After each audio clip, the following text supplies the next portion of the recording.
Here we go. All right, so I'm going to do this a little bit differently maybe than we've done some of them in the past, but hey, that's me. I like to change it up a little bit.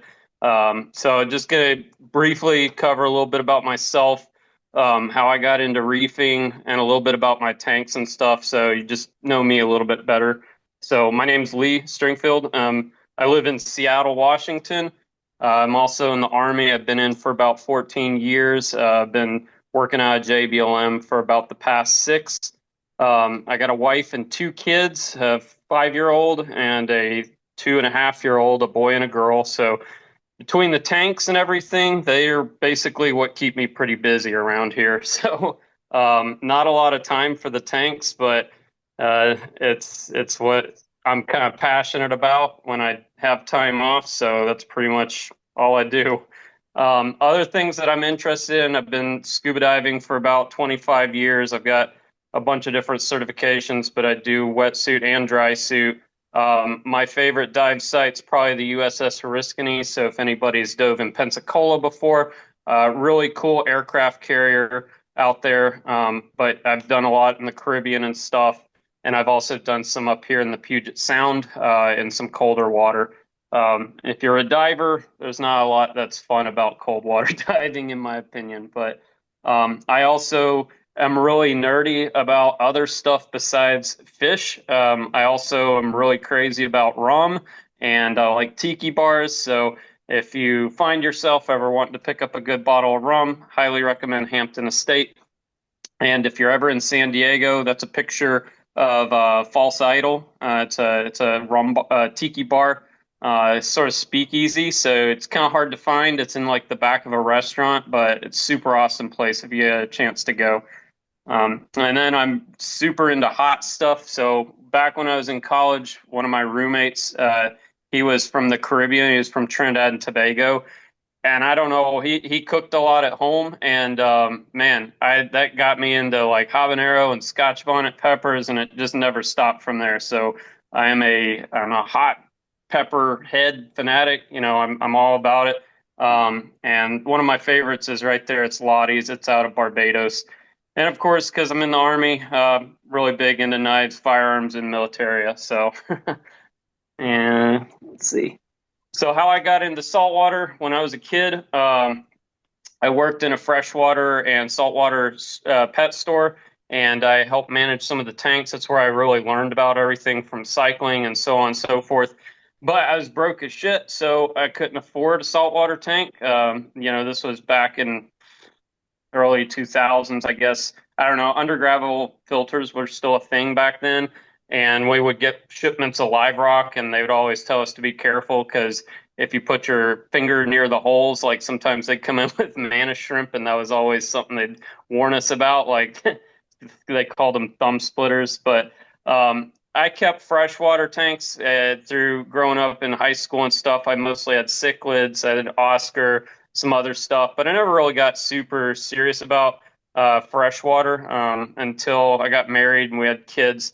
COVID rolled around right as we had our first kid, and that's when me and my wife, we'd always been batting around the idea of wanting to start coral tanks. So we kind of jumped in, and the way I tend to do things is I do a lot of research. So actually, I was very well aware of the Humblefish forums and prophylactic quarantine procedures well before I even had my first fish.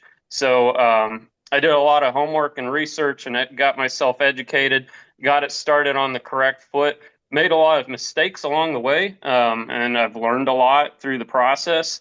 But thankfully, we've got this forum and all the members here. It really helped get me up to speed and head me off. And it's this hobby is a money pit, but I've saved a lot of money, headache, and really heartache by avoiding a lot of the bigger. I've never had a huge like tank crash. The only crashes I've had have been in quarantine systems, and I've learned something from each one of those, and I always try to apply those things as I go forward. But a lot of that's caused me to want to give back, so that's why I'm pretty active on the forums. Like I really enjoy this hobby. I enjoy learning about it and the discussions, but more than anything, I really enjoy helping other people be successful with it. So So that's kind of what motivates me. Like, yes, I like the fish. I did like coral.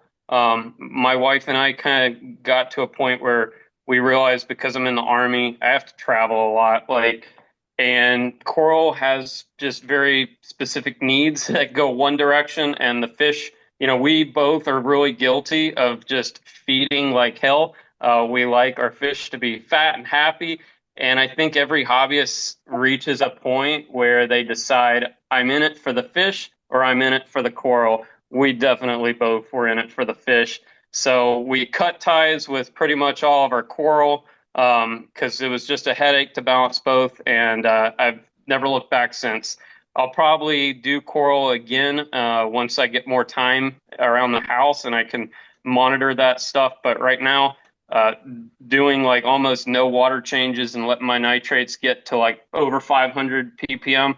It's great. Love that. Lazy reefing at its best. So yeah, some of the stuff that I like is just challenging fish. Once I get a little more time, my next plan is to start doing some corallivore butterflies. But I'm going to need a dedicated tank for some of that because, as you're going to see, I've got some pretty pugnacious behaviors in the tank behind me. So, and the other tank, I'm concerned it's maybe a little too small. So we'll see when that happens. But yeah, that's getting some melon butterflies, Arabian stuff like that. That's kind of my plan for my next phase. So, as far as my tanks, I've got basically two displays. The one behind me, that's my Red Sea Reefer S1000. Both of them are FOWLRs at this time. This one's 210, and then it's got like a 55-gallon sump, 7 feet across, so I can pretty much stock just about anything I want, short of like Queen Angels and stuff like that. Most of the stuff in here is going to be semi-aggressive. I do have stuff on the gentler side, like I have some zebra gobies and stuff, but they occupy different areas. I would call it maybe more pelagic and stuff, so they kind of stay out of the way and haven't had a lot of friction issues. I've even got some bang guys and stuff like that. And then I also have I have a Niger trigger. He's actually not too bad. Probably the most boisterous fish in here is actually maybe my dragon wrasse and the tangs or buttholes. Actually, the tangs are all my wife's fish. If I could do it over again, I'd get rid of every damn tang in here. I hate the things. So I like them, but they're such a headache. They're unnecessarily mean. And then in my other room, I'll take you guys over there in a minute. I have a Red Sea 350. That's a 72-gallon, 4 foot. And that's where I've been keeping most of my like tamarins, my leopard wrasses, the Namsis. I've got quite a few different gobies and some basslets in there. So try to keep that smaller, less temperamental fish, things that aren't going to get eaten and stuff. Although am starting to have that problem. I've got a marine beta and an engineer goby over there, and I don't know which one's doing it, but one of them's eating my stuff because a Yasha goby went missing, and then I just lost a biota tessellated blenny. So not happy about that, but it's the hobby. So that was the down and dirty about me and why I do what I do. So let's talk about the tank because that's what you're really here for, right? So I'm going to change to, let's see. I'm going to do my best to do this gimbal thing. I just got this thing. Oh, And the guy last month, maybe it was the month before it, JC FOWLR or whatever, he did a really good job and had a nice tank. And he had this thing and talked about it. So I went and bought one, but I'm still learning it. So let's see here. so then you want me to switch to the other one? Yeah, if you Okay. can, Yeah, let we got that. me swap my video to switch camera. All right. So yeah, a little bit about this tank. Just kind of point out fish as we see them. So here's my lonely little zebra goby over here. Tends to sort of stay out of the way. You're going to see I have a lot of centropyge. That's an Ebly angel down there. Got a Timoras, gem tang, hawkfish. There's two hawkfish in here. This one's a flame. There's a long nose in here as well. This Bellis angel is like a little psychopath. It does not leave this left side of the tank. literally paces it back and forth all day, every day, nonstop. Doesn't go anywhere else. Um, and they're going to act a little freaked out, obviously, because of the camera, but I actually didn't feed them today so that they'd be a little pissed off for you guys, and maybe we can see some fun behavior. I'll probably toss some, I've got an oyster in the freezer. I'm not going to toss it in just yet because it's going to really cloud up the water, but we'll get some activity once I throw that in. So, yeah, there's the trigger, purple tang. I've got this a biota majestic angel. I have a few angels in here you're going to notice that have some HLLE. The main reason that I've been able to dial that back to was when I first started keeping some of these fish, like the hippo tang. I was using Red Sea's carbon, and I am 95% sure that's why some of those fish have HLLE. I kind of wrongfully assumed Red Sea would be a higher quality carbon. It is not. The pelletized BRS rocks is really where you want to be. So unfortunately, it did scar some of my tangs, and especially this sailfin. You're going to see we call him Hannibal Lecter because his face has never recovered. But we've had a couple of these for a couple years, and they're fine, but they are definitely not healing. And I don't know if I'm not sold on that Regenix product, and the idea of pulling the fish to put a salve on them just to get the cells to regenerate. I'm not sure if I'm sold on that yet. Like I said, a few different personalities. I do have one or two chromies in here. I got some clowns in the back. You're going to notice I have a couple different Genacanthus besides the Bellis. I've also got the Watanabe. She's swimming around back there. I've got a Lamarck angel. He's down there. I had a swallowtail on the way, but picked up Uranema during quarantine, so didn't manage to get that one through. Yeah, a couple different butterflies. So I've got pearl scale. What else? Got a Pakistani and Heniocus, who's down in the sump. I'll get to him in a moment. We've had some Popeye issues with him. It's actually the third time Popeye with this fish, so I got it to go down after treatment, and it came back. That's a Singapore angel right there. Surprisingly, actually quite a difficult fish. One of the more challenging fish I've had to get acclimated. Acts more like a sensitive butterfly in a lot of ways. Regal angels. I've got two regals. This one's the larger one. I don't know, somewhere around the 5-6 inch mark on that one. There's a smaller one around here. Obviously, we got the Emperor Angel. That's the king of the tank. That's a biota. Bought that thing as a biota sends these guys in pretty small, like 1.5, maybe 2 inches. They're a bit bigger than a lot of the other angels, but still pretty small. These things grow to be monsters. For perspective, this majestic right here, I bought him at the same time, and they came in at almost the same size. So that little majestic and this huge emperor, you can definitely see the growth rates just are very different from one another. Got a couple damsels. Forget what these are called. Some sort of damoiselles. They're on the more peaceful side of damsels. They're not the super hyper aggressive types.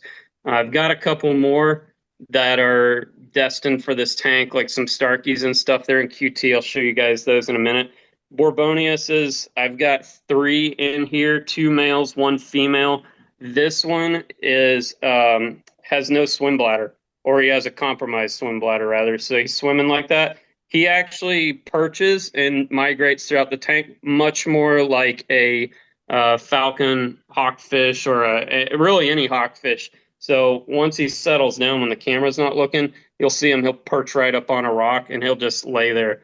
But we bought him from Reef Pro. We got 3 of these guys for crazy price, like $100 a piece or something crazy like that. and we got them tiny, tiny, and they've all grown really well, and we've had no issues with them except for the swim bladder on that one. So he's fine. He's just got character. Marble Wrasse, he's cool. That's a Harlequin basslet right there. Black Knox centropide. Really kind of one of my favorite fish in here is this Black Knox. He's kind of cryptic. He doesn't really come out too much, but when you catch glimpses of it, you wouldn't think a black fish is pretty, because it's just a silhouette. But I don't know. Sometimes he's really cool and magical looking, just a pure black angel fish. Let's keep moving over. Uh, so Jim Tang, there's the small Regal. He's tucked up in there. I did my best to try to get the lights to be white as possible for you guys, but I don't know why there's a difference. Like you can see on my computer, it's pretty white, but when I go to the cell phone, it's pretty blue. So I don't know what's up with that. It The looks dragon rat, spectacular. It looks huh? spectacular. It looks spectacular. Don't stop. Oh, okay. Thanks. Harlequin Tusk, I really like him. He's a weird fish. Um, he's not super aggressive, but if I add any new tangs, he definitely makes them earn their keep around the tank. So he's really hard on my new, or I said tangs, wrasses. He's really hard on my new wrasses. He doesn't bother anybody else, but yeah, he does not like, especially Haliacories. Um, there's the Dragon Wrasse. I'm really trying to get him in. He's a character, definitely not for every tank. Definitely got a lot of bold behavior on this guy, but if you have the right tank for him, having him and I've got a red chorus wrasse, they'll both go in here. Like I've got an oyster shell that they'll flip shells over. They'll drag things all over the tank and move them around every day looking for inverts, and it's a lot of fun to watch those guys. Scribbled Angel right there. She was actually really small too, so those grow pretty fast as well over time. Let's see. Keep moving my way over because there's definitely some fish that just stay on more one side of the tank than the other. Um, who we got hiding in here? So we got Blue Spot Puffer. He's actually really cool. He's super mild mannered, but anytime any type of invert goes into the tank, whether it's clam or anything, suddenly he's 5 times his size. He gets an outsized personality when it's time to eat. Uh, got one of these little ochre striped cardinals. I had a pair. One of them got gill hyperplasia and died from that. I'm not sure what the initial cause was. Got a Naokos. That is one of my wife's favorite fish. He just kind of does his own thing, zooming around, and then sort of snuggles up down on top of the sand bed at night. But it's really fun to watch him when he gets going. He'll flare up those fins and looks just like a shark.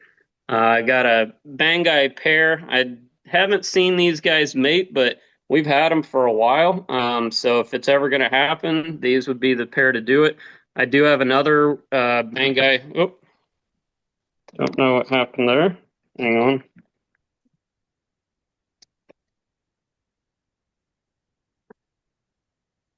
Stupid thing. I know, right? I'm still learning mine too. It's just like flips Why on did you. it? I don't know why it did that. It just like freaked out. I know. Yeah, it's all good. All right. Yeah, so Bangai pair, even though they're so docile, they know to stay out of the way. They don't really bother anybody. Nobody bothers them. Other fish that are hiding because I'm here. I've got a black cap basslet in this rockwork somewhere. Oh, there he is. Nope, that's his friend, the Royal Grandma. There's a black cap basslet that he's friends with. They both kind of hole up in that rock back there. There's you can see there's a whitetail bristletooth tang. He doesn't do anything except peck at rocks all day long, all day long. And he's got a little Tamini battle buddy in here somewhere. He's on the other side. That's all they do. These other tangs, they're lazy. They get fed too much. You can see there's even some algae starting to grow on the rocks. So we do have two blennies in here. I've got a starry blenny and a chestnut. They help keep some of the filamentous algae down, as well as we've got a Fiji foxface in here. He's pretty good worker too. So yeah. One thalassoma, so that's a blue-headed female wrasse. Kind of ended up with her.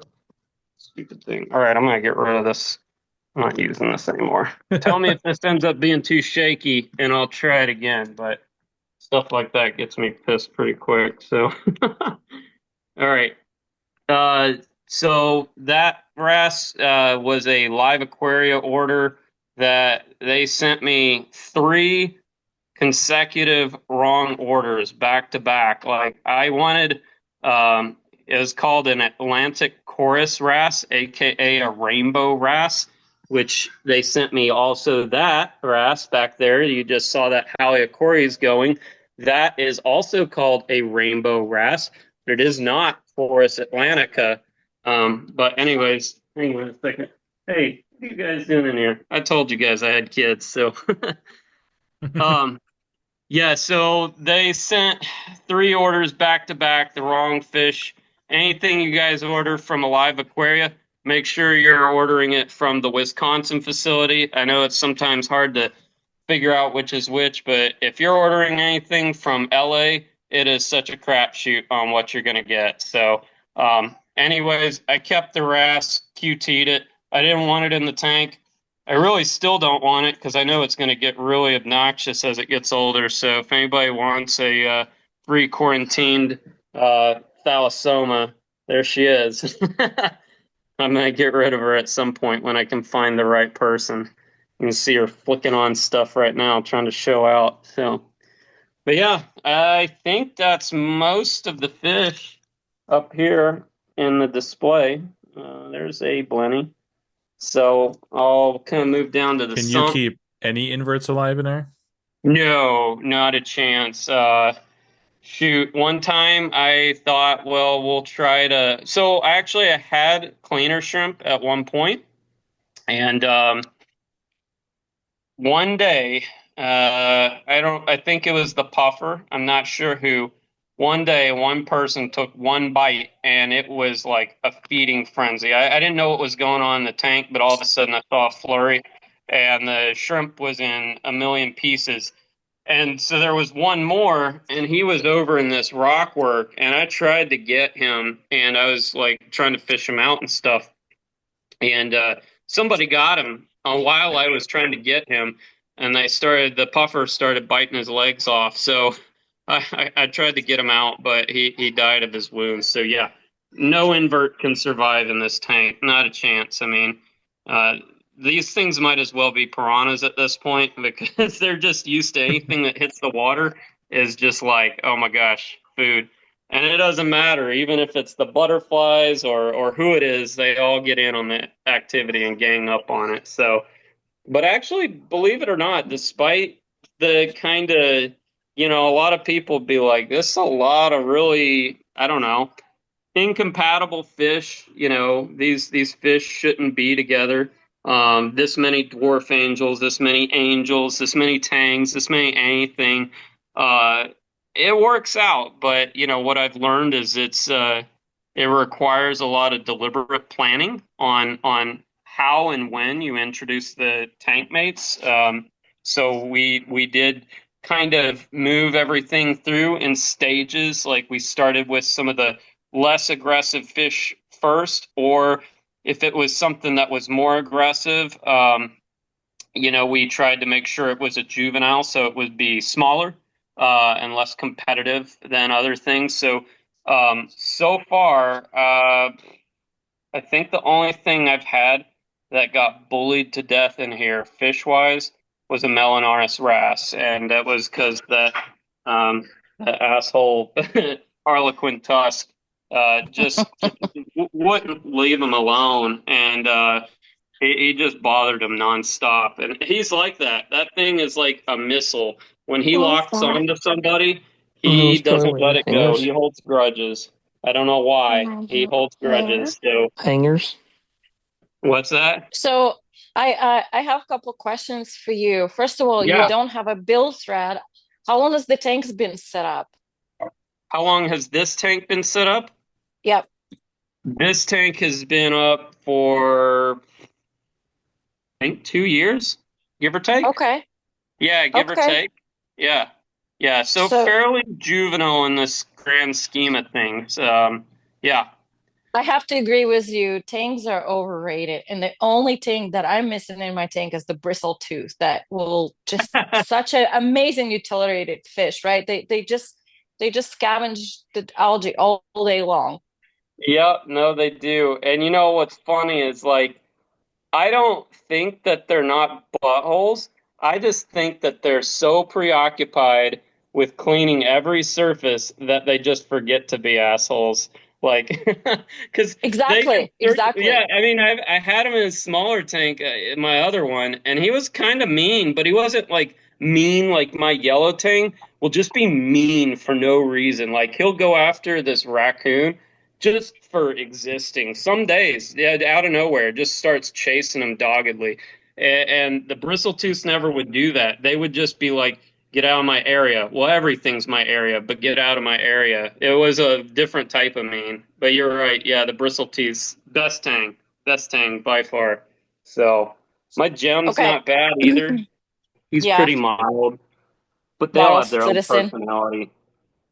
I bet they do. Like this is would be incredible to learn personality of fish because you have so many species in there. It's incredible.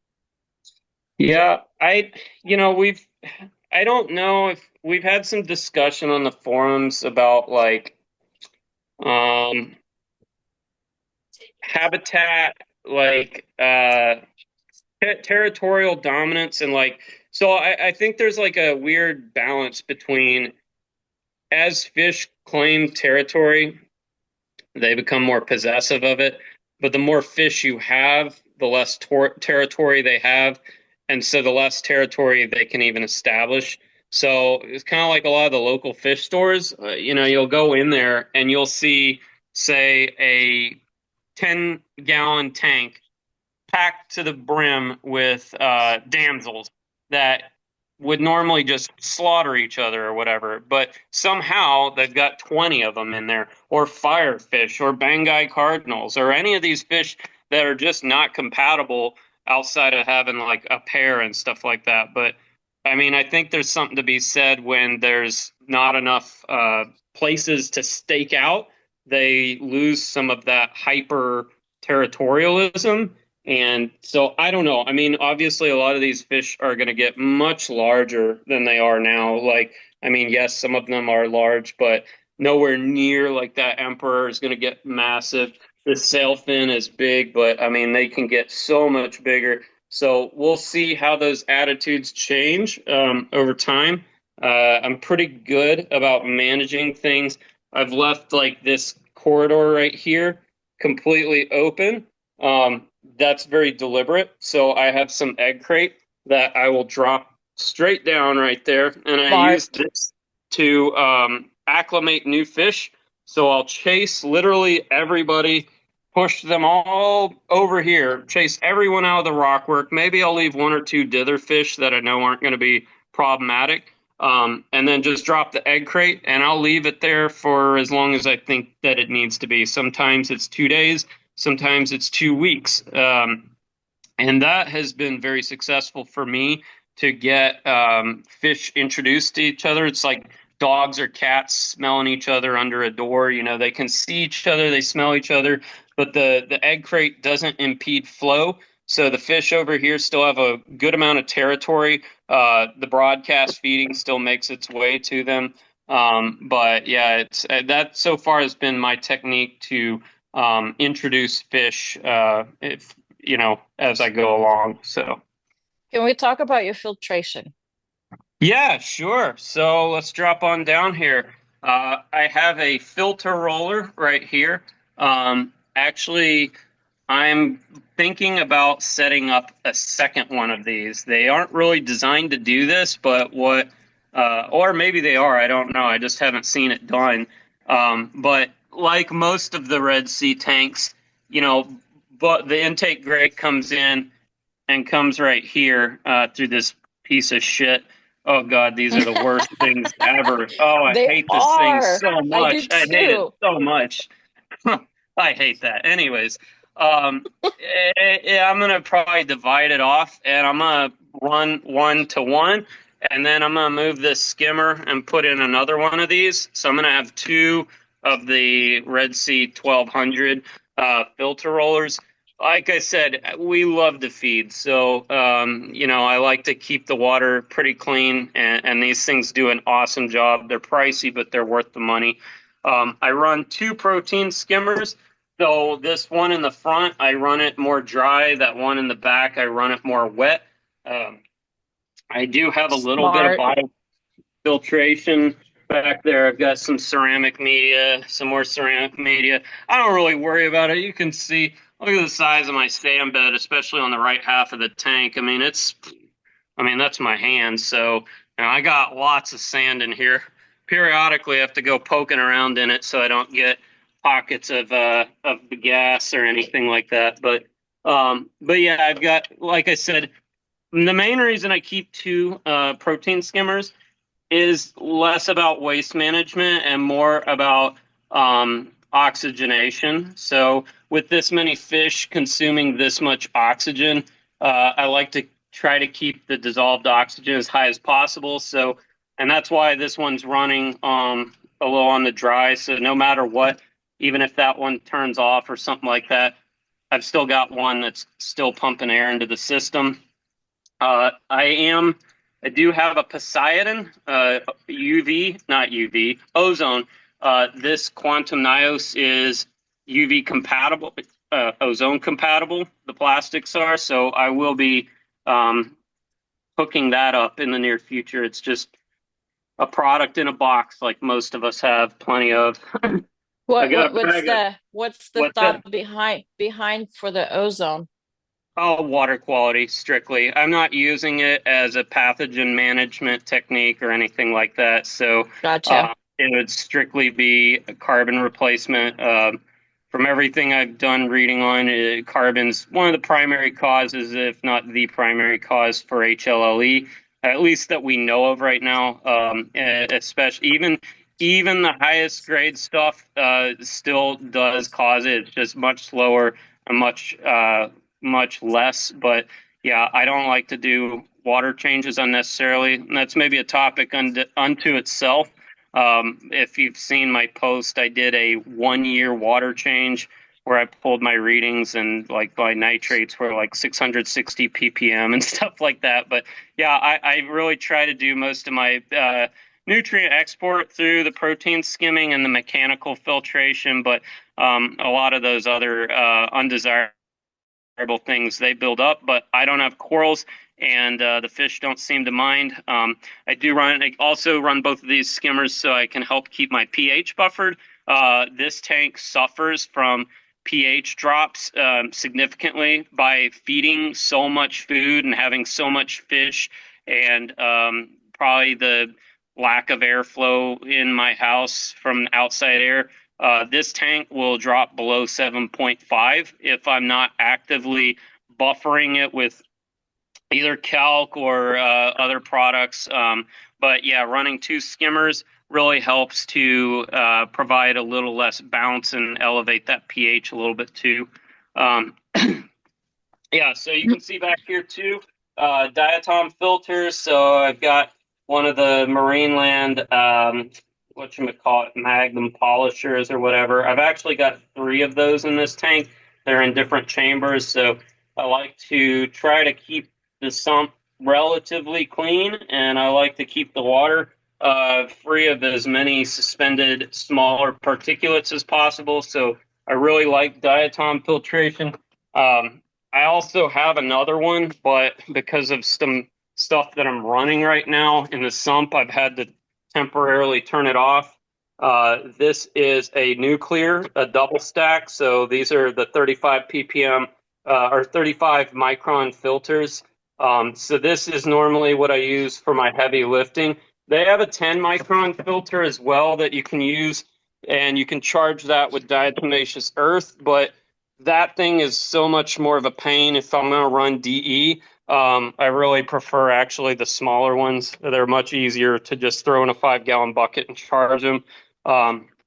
And DE is great to polish, but it's not something I run continuously. Honestly speaking, the fine micron pleated filters actually do pretty good job, and you can just soak them in bleach and refresh them pretty easily. I have a question from D. Do you actually have alkalinity or calcium consumption? Do I have alkalinity or I couldn't tell you because I don't test them. Okay. That's what I was thinking too. So You don't did test anything, them. right? Yeah, I did Salinity. test. I did what? Well, so just real quick, at least on alkalinity, when I did my 1 year water change, I did an alk test on it, and I think I was reading. Oh gosh, it was low, really low. 5 DKH, 4. Do fish get affected by any of that? Not to my knowledge, and not to anything that I've read. So, I mean, but that is something I've actually this year been buffering, mainly not specifically the alkalinity. I've really been more buffering the pH because I don't really like it down at 7.5.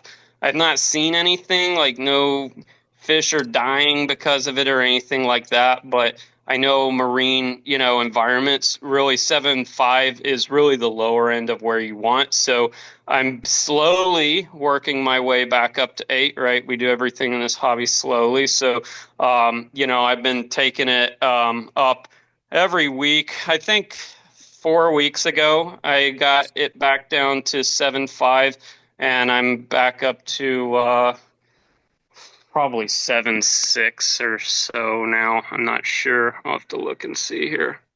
Yeah, somebody in the We're chat. down to 7.5, but we're in the dip for the day. So 7.6 in the day. Yeah, somebody in Seven. the chat, and I actually agree with them, said that if you would keep your if you would keep your alkalinity kind of more within range, you'd find it's just an easier time maintaining your keeping your pH elevated. And then also, I think it was D said also fish actually need bony fish need calcium in the water for their bones. It's a good point. Yeah, I didn't really consider that. I mean, I'm sure there is some latent calcium, but it's probably nowhere near like reef levels. So I'll have to probably check that. I've never really considered that, just to be quite honest. That makes sense to me, though. I mean, just as corals use, calcium to build their structures, it wouldn't shock me in the least that obviously the fish are going to be consuming small amounts of that as well. And when you're not doing water changes to replace those, I wouldn't even call it a trace element, but yeah, that makes a lot of sense. So I'll have to take a look into that. Yeah, public But yeah, aquarium that I consult for, they even on their fish only systems, they always check. Actually, they keep alkalinity, calcium, magnesium all within range, and it's mostly for to keep the pH, where they want it to be elevated, and also for the fish for their bone, for their bone structure. Yeah, that makes sense. I mean, I recently started using calc just to kind of buffer things up. But, obviously that's only going to do so much. And it's really not a complete solution. So I'll probably have to look at how I'm going to supplement that because, It yeah, can be I'm if you just do it on the evaporation rate through the, through the dozer. say that again. Do it based on the evaporation. I'm sure you use a lot of evap there's a lot of evaporation, right? Or Oh yeah. This thing drinks water like crazy. And yeah, so speaking of you can just water, I use tap water in here too. Another sin. oh Yeah, no, that really? that that's all tap water right there. I could go fill up a cup in the sink and dump it right in here for Oh, you that's so guys and great. make you guys all get really pissed off. But Oh yeah, no, this is entirely that's like tap the water. dream. I would love that. Yeah, well, what's I mean, in in your Seattle tap we water? have pretty decent um, water, so I think it's been a long time since I checked my TDS. I think we're at like 30, something like that. So I think it was you, Vince. I can't remember. Somebody was saying that your tap water was like 300 or 400 or something Yeah, 400. ridiculous. So yeah, So no, do you we're have nothing like that. any issue with the water? I mean, the water quality looks amazing. The sandbed looks clean. Do you have any issues with the algae bloom or No, silica? no, no, not a spot. I mean, like you can see a little bit of algae on the back wall, but these tangs keep everything like just mowed down. Like it just can't grow. Like it That's interesting. literally can't grow. There's maybe I didn't show you the lid, but I did not do. My plan was to get a nice fancy acrylic lid That looks from great. Who Octo cares? Aquatics and stuff, but yeah, well, this has actually worked. Mainly, it was to keep small fish in. We actually just lost our biota cleaner wrasse. The damn thing jumped through. But the this is just some mesh material that you find in a like a screen door, basically, and it's wrapped over egg crate. Cuts down on the light, but I don't care because I don't have corals, so I don't have to care. And the light's enough to penetrate to where we can see the tank. But yeah, this what? Don't even remember where I was going with that. What did you ask me before? Sorry.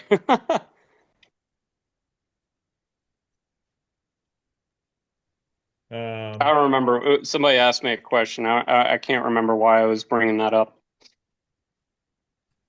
Uh, we're talking about the algae and all the Oh, the stuff. algae. The silica. Yeah. No, yeah. There's a little bit that grows on this thing. Sorry, that was the whole reason I even got on that tangent. But I No mean, worries. yeah. Otherwise, no, no green hair in sight.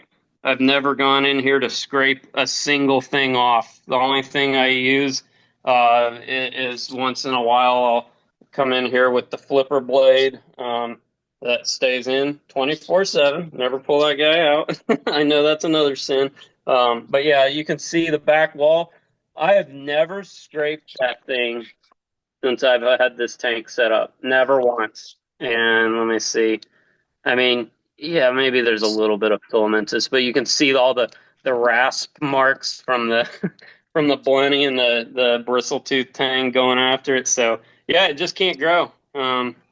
Maybe a little bit of a nutrient sink, but not a significant one. So long-term plan is to start up a fuge again, though.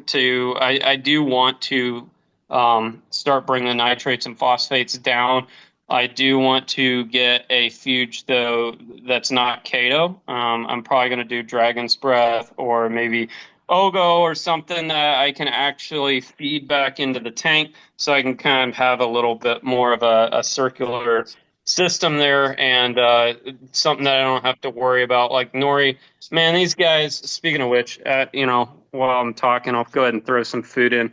Um, they will they'll just take the dang Nori sheets and rip them off, and then once it's ripped off, they don't care about it.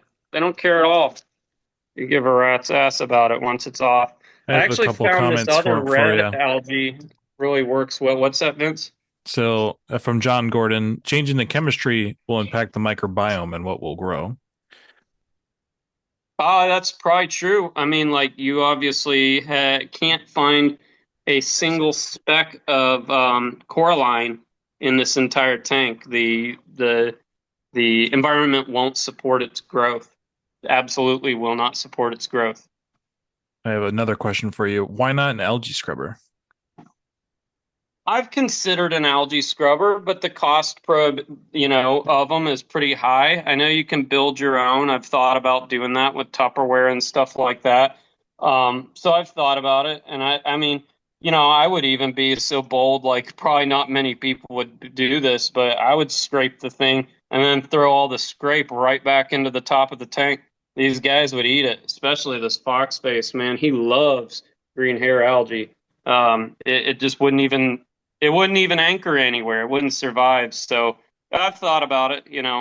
I Um, guess the thing is how much biomass of algae do you really need to make a meaningful impact? with this amount. Yeah, I think I need a lot, just to be honest. I mean, as heavily as I I feed, think so too. yeah, And plus your sump's gonna get dirty. yeah, yeah. Well, that's one of my things. I mean, you obviously have seen that I'm running well, I didn't even show you guys, but yeah, I've got even more diatom filtration back here. I've got 3 of these things running in here. So I try to keep the sump kind of clean. I'm kind of weird about it. Like, may Yeah, not be you will organized, not but I have don't that. like it I was dirty. looking at your clean sump, and if you want to grow algae in there, you're not gonna have that clean. Trust me. Yeah, yeah.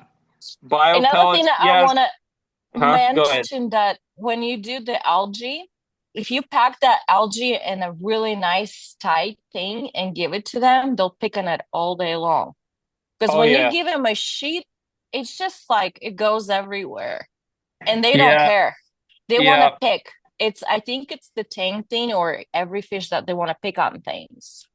You're right. So we've got both the 2 little fishies clips, but I also have the nori nibblers or whatever they're called that and I mean, as much as I hate to say it, it's an issue of convenience for me. Like they do waste less of the nori when I place it in the grid, because they can't just tear chunks to go blowing away in the tank and stuff. But Right, right. it takes The more time, and I'm trying to get out the door half of the morning. So yeah, Gotcha. the less I have to do, Vic, yeah.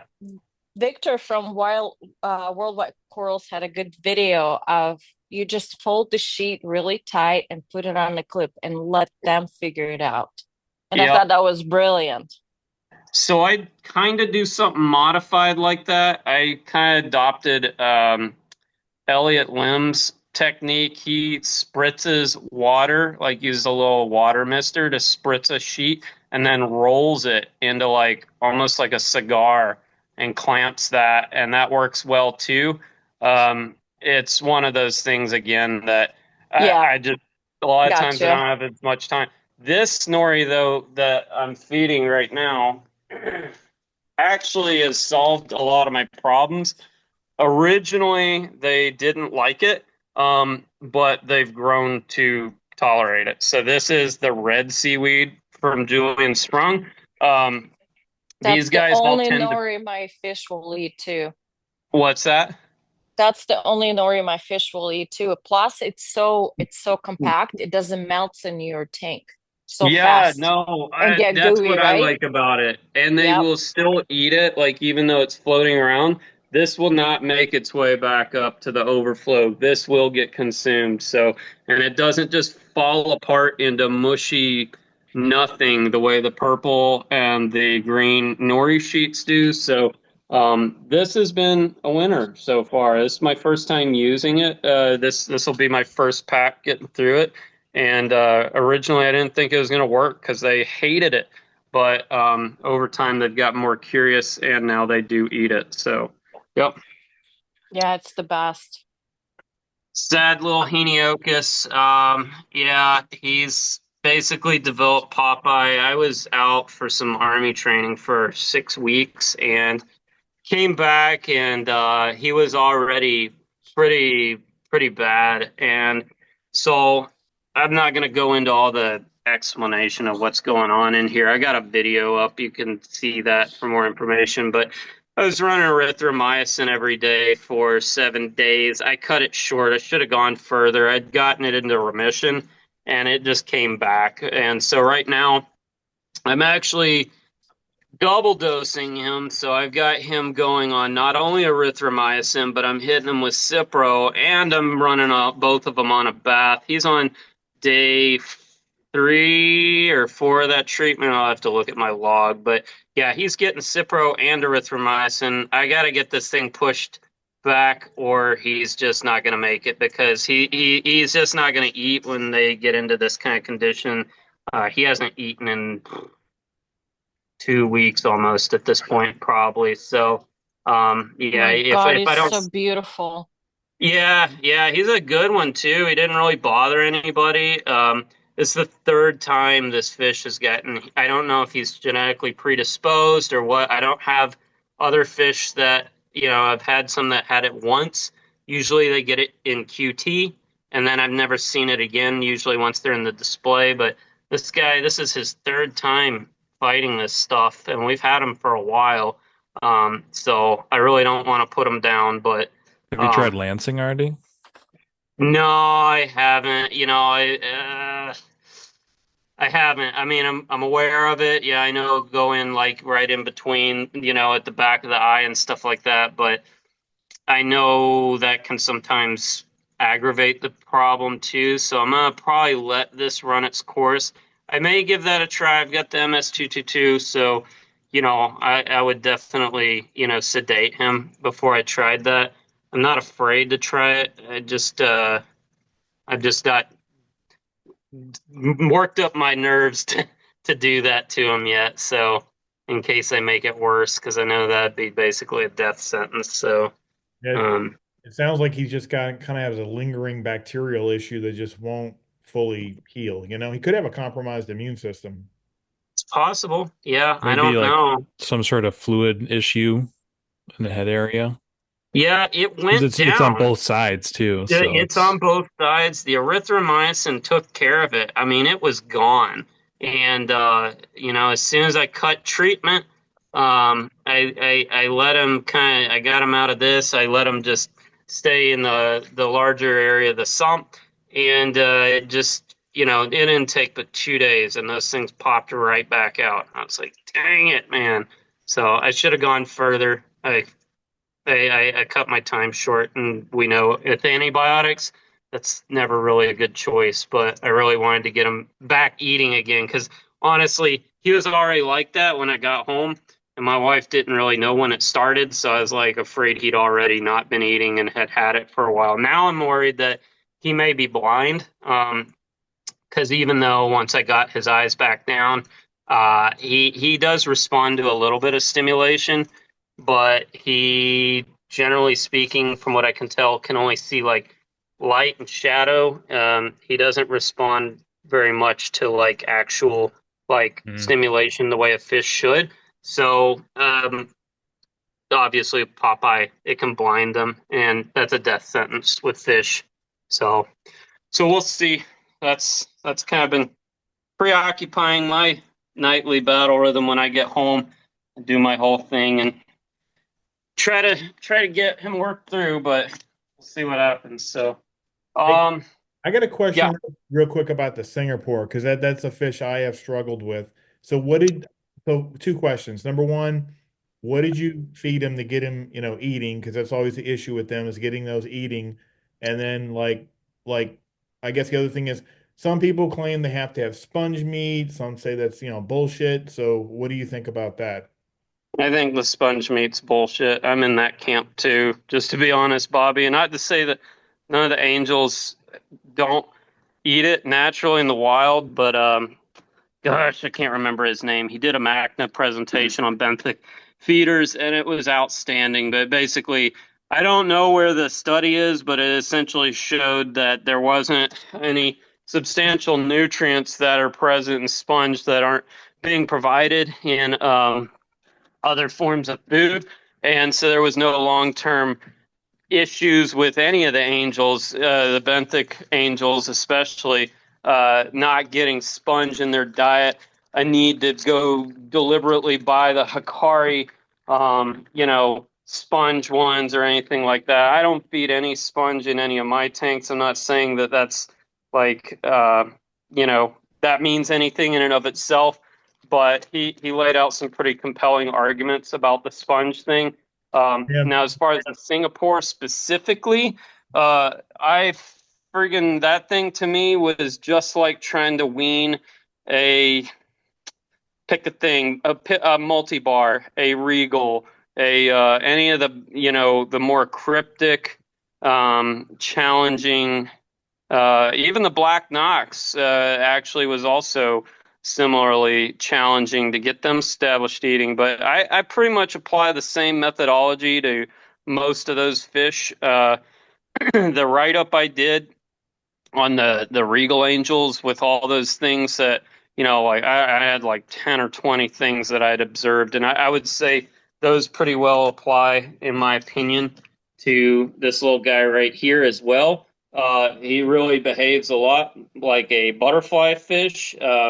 I don't think when I got him started it was on nori or anything like that. He didn't eat for like, gosh, 2 weeks at least, a week and a half.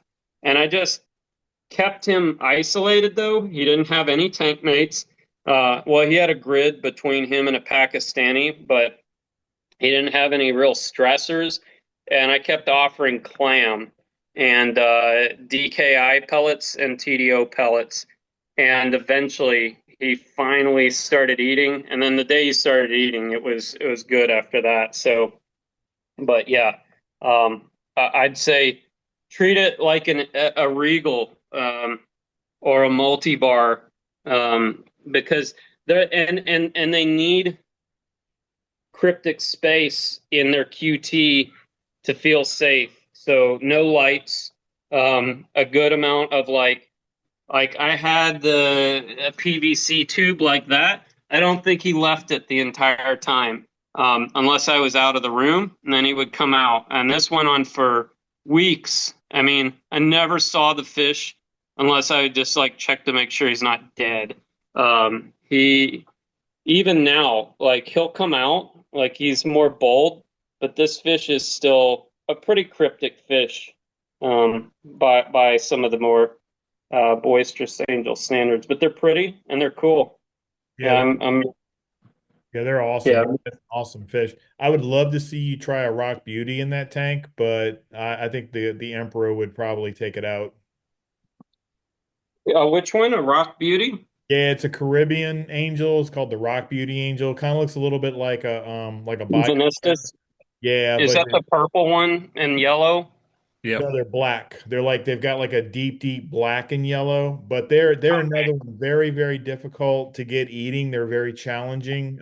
Yeah.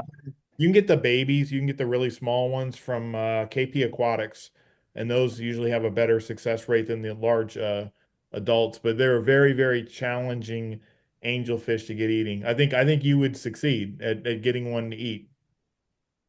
I might have to give it a shot. I'll have to look into it. It's actually not a species I'm super familiar with. I'd say that probably with a lot of the Atlantic fish in general. As far as my emperor goes, you know, he's not so bad. He's the king of the tank, but I think he'll get more obnoxious as he gets older, potentially.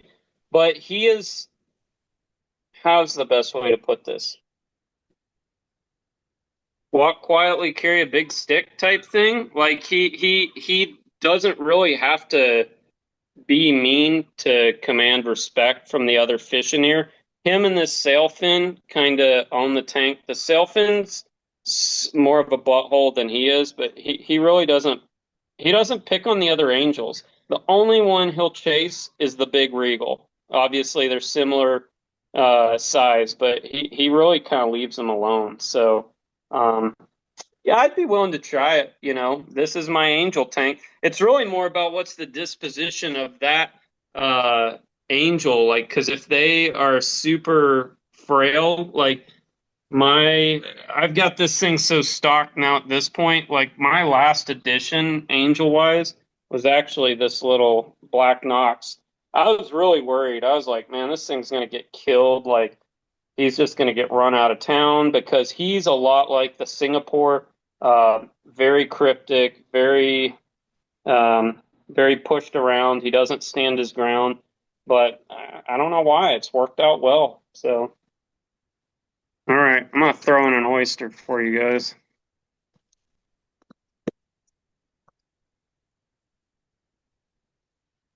Yeah, the Rock Beauty is another one that, they claim needs sponge meat. Again, I'm not saying that's true. I'm just saying that's the other thing about them that they're hard to get. We're so weird because they're like collected so close to the US too. Yeah, yeah, they are. They are. I mean, it's a fish I used to keep a lot. I mean, because they used to be more common in local fish stores, and now you don't see them as much. I know, like I said, KP has them. It looks like they're out of stock at the moment. But they're another one, supposedly it needs sponge meat. Maybe that's not true. They're hard to get eating. I don't really find once you get one in the tank, they seem to be, they hold their own. They're not especially cryptic or docile or but it's just getting them to eat. That's the whole thing. Finding one that will eat. Yeah, I think a lot of those, I don't know if I put my tinfoil hat on. I mean, obviously, some of the fish, like the multi-bars and stuff, are just really challenging, even under the best of circumstances. But I kind of have this prevailing theory that guides me on how I see fish behaviors is that understanding the fish's specific behaviors, their normal diet, what they, what type of stresses are they able to withstand, what drives them. If you can kind of unlock those things, and I think a lot of that time it's really just a not understanding the specific niche behaviors, but we use a lot of generalizations. We talk about a scribbled angel or we talk about a regal angel or whatever, but they all have these very, very small nuances. And with some of these fishes, my personal feeling is those nuances are everything. If you understand that nuance, you've unlocked the key to being successful more often than not, or at least moderately successful to get them acclimated to aquatic, captive care. So I'll be curious to do some research on that species and find out what makes it tick. That's what I like to do, besides the pathogens is understand what makes this guy, what's going through his head, what's going to make him eat, what's going to make him not eat. How do I get him in a tank and even though he was eating, make him continue to eat once I now put him in a community setting. There's so many dynamics that are very different. Somebody like the emperor, he doesn't care, he just throw him in. But, I have to use a little more caution with something like a regal. But knowing that, it can still be done. I'm going to take you guys to the other tank, unless there's anybody has anything in here specifically they wanted to see. Can we just open it up? And if anybody has any questions Yeah, about the tank for Lee, just go ahead and ask. Or if you don't want to ask, voice, you can type it into the chat, and either Vince or I will read your question. Either way. So we'll just maybe wait a second and see if anybody sure. has any questions. Yep. Or you can just watch the fish eat. Your fish eat like kings. Oysters must be the Seattle thing. No, that wasn't originally meant for those. Those were meant for me, but I bought a dozen, and I'm funny about oysters and stuff. I eat them raw, but yeah, they can stay a while longer in the fridge than people would think. But yeah, if I don't have them gone after a week, they just start tasting weird. So I was like, I'll freeze them for a couple weeks, and then now they're fish food. So Look at them just chowing down. They loving it. $10 for a dozen of these huge jumbo oysters. Yeah. Lucky. So how is the reefing scene up there? Because you're in Seattle area, right? Yep. Wait, did you say, Vince, how big's the reefing scene here? Yeah, how big? How is it? I guess I've never heard much about that region's reefing scene before. Probably because there's not a big reefing scene here, I think. We've got 3 local fish stores that do saltwater. We've got Barrier Reef, Sea King, and another place in Bellevue that I can't remember the name of. None in Seattle proper. One's in Renton, and the other 2 are in Bellevue. So nobody's even actually in Seattle proper. But the stores themselves aren't really super large either. So I'd say that's kind of a litmus test for what the economy here will support, so to speak. I'm not sure if people here do more online shopping, maybe.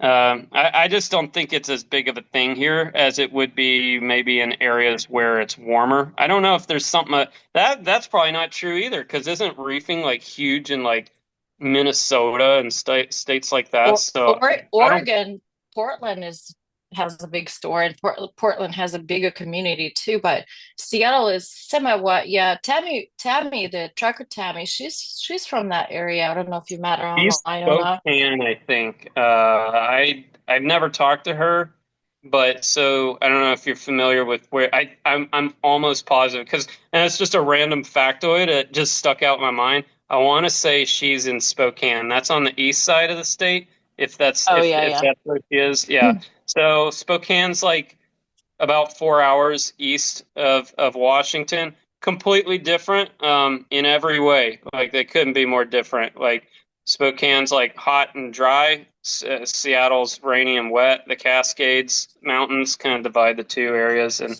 they're more red, conservative out there. Seattle's obviously Seattle. It's its own brand. So Oh, it's just gonna rain because they want it to rain. that's right. Yeah, yeah. Yeah, we have 2/3 of the year is cloud cover here, 66% of the year, and you can only see Mount Rainier about a third of the time. So, yeah, Oh yeah, and by the way, when you guys driving on the freeways, you can't see anything because it's so green and lush. they call And it the Emerald City. Yep. yeah, and when you think you need to take an exit because you can't see the exit, it's like a roller coaster. I'm in Boise, Idaho, by the way. Well, the good news is it's not as difficult as like Northeast cities where like all the highways are like a rat's nest, and Seattle has one highway basically. It's I-5 and it just runs north and south and bisects the city. So it's really linear. Like the area was formed with glaciers and it like dragged the earth north and south. So like to get from north to south Seattle might take like, I don't know, like if there's no traffic, like 15 minutes, but going east to west will take 4 times longer because it's very hilly. It's like San Francisco. Like people think San Francisco is super hilly. Seattle's super hilly too. But yeah, we just basically have one highway through Seattle. So, and there's only one bypass, 405, but that cuts through Bellevue, so it's not even really a bypass.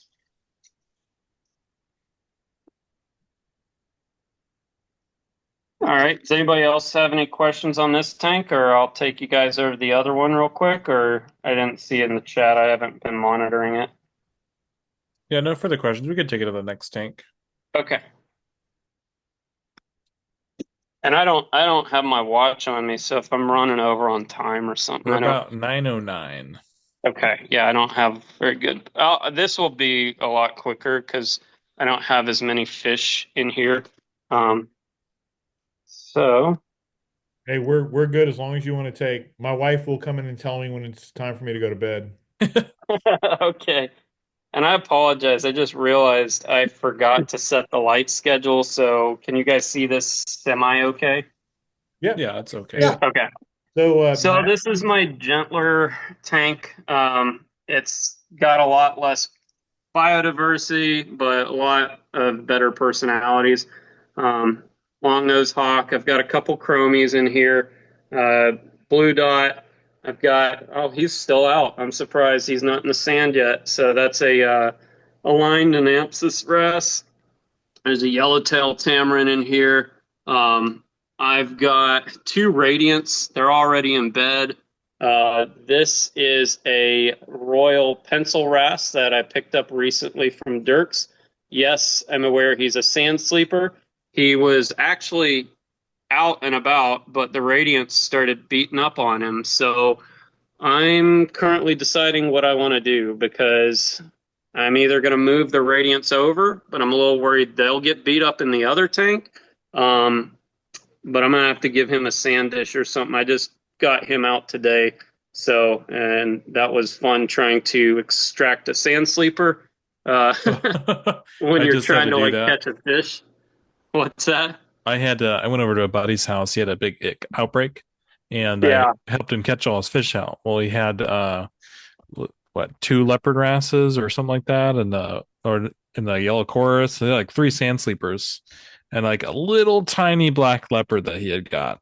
from Jeff, and that was really hard to catch because Yeah, no. he didn't siphon his sand ever, and so the further you looked for it, the dirtier the tank got, Oh and you're just gosh. like looking into this cloudy tank, just hoping to find a sign of life. At that point, I you don't know how go I by did it. feel. Yeah, I started going there with my hand. I wouldn't say that I've never experienced that before because I actually have. I've been there, man. I was doing a massive water change on this system once, and I ran into the same exact problem. So I drained everything down, had all the fish caught, and lo and behold, I needed to get my sand sleepers. I got most of them except for, I don't remember, I think it was my yellowtail tamarin, man. That thing, and I just kept chasing it, and it just kept getting cloudier because you guys know I'm super lazy with the water changes, so it's not like I'm in here like siphoning the sand every day. It gets nasty. So yeah, it turned into just a big putrid cloud, and it was really hard to find them. So so I got two mandarins. You can see that I don't know who's the male and who's the female. The bigger ones an ORA that I got a couple years ago. The small one's a biota that I've been growing out for a year. So when people on the forums are like, "Hey Jeff, I really want a mandarin from biota," and I'm like, "Guys, y'all have no idea how small these things come in. This thing is a year old almost, and it is still so tiny. I was even afraid to put it in the tank." So yeah, these mandarins from biota are super, super tiny. Um, I was worried they weren't going to hit it off, but they have hit it off great. They've paired up, so no issues there. That is a weird wrasse. So that's a Maori red breast female, and she is very dramatic all the time. Um, super gonna get to be a super big wrasse, so it's probably not going to be able to stay in here long term. But disposition wise, it just can't go in the other tank. I'm guarantee that Tusk would just run this thing over. So a very friendly wrasse. I will have to watch out for it as it gets older. It can eat smaller fish. Definitely not reef safe. The mouth parts, when you look at it, really similar to a tusk. It's got those big teeth kind of things, but it's actually a super friendly fish. Longnose hawk, that's from Dirk's. Actually, quite a few fish in here from Dirk's. Obviously, you guys have seen my multi-bar. This thing's a year old, biota. By far the most challenging fish I've had to deal with, but I think I've got it down pretty darn good now. So at some point in the future, when I get more time, I'm probably going to do another one or two. Really like these things. Didn't like the challenge, but once you figure it out, it's not super impossible. Vince, do you still have yours, or Yeah, maybe I shouldn't ask? no, he's still going strong. Yeah, good He's deal. tried to pick some fights with the clownfish a couple times, but Yeah. so I got some nipped fins, but other than that, just trucking along. So I've got Chalkies. I've got two in here. Valentini. He got a little chewed up. I tried to move him to the other tank because I was going to reintroduce inverts into this tank and kick all my invert safe people out.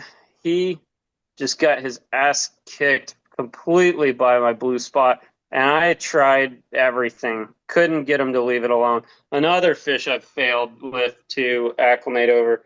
The fox faces just won't hit it off. Like they're too big. It's not compatible. Can't get them to get along.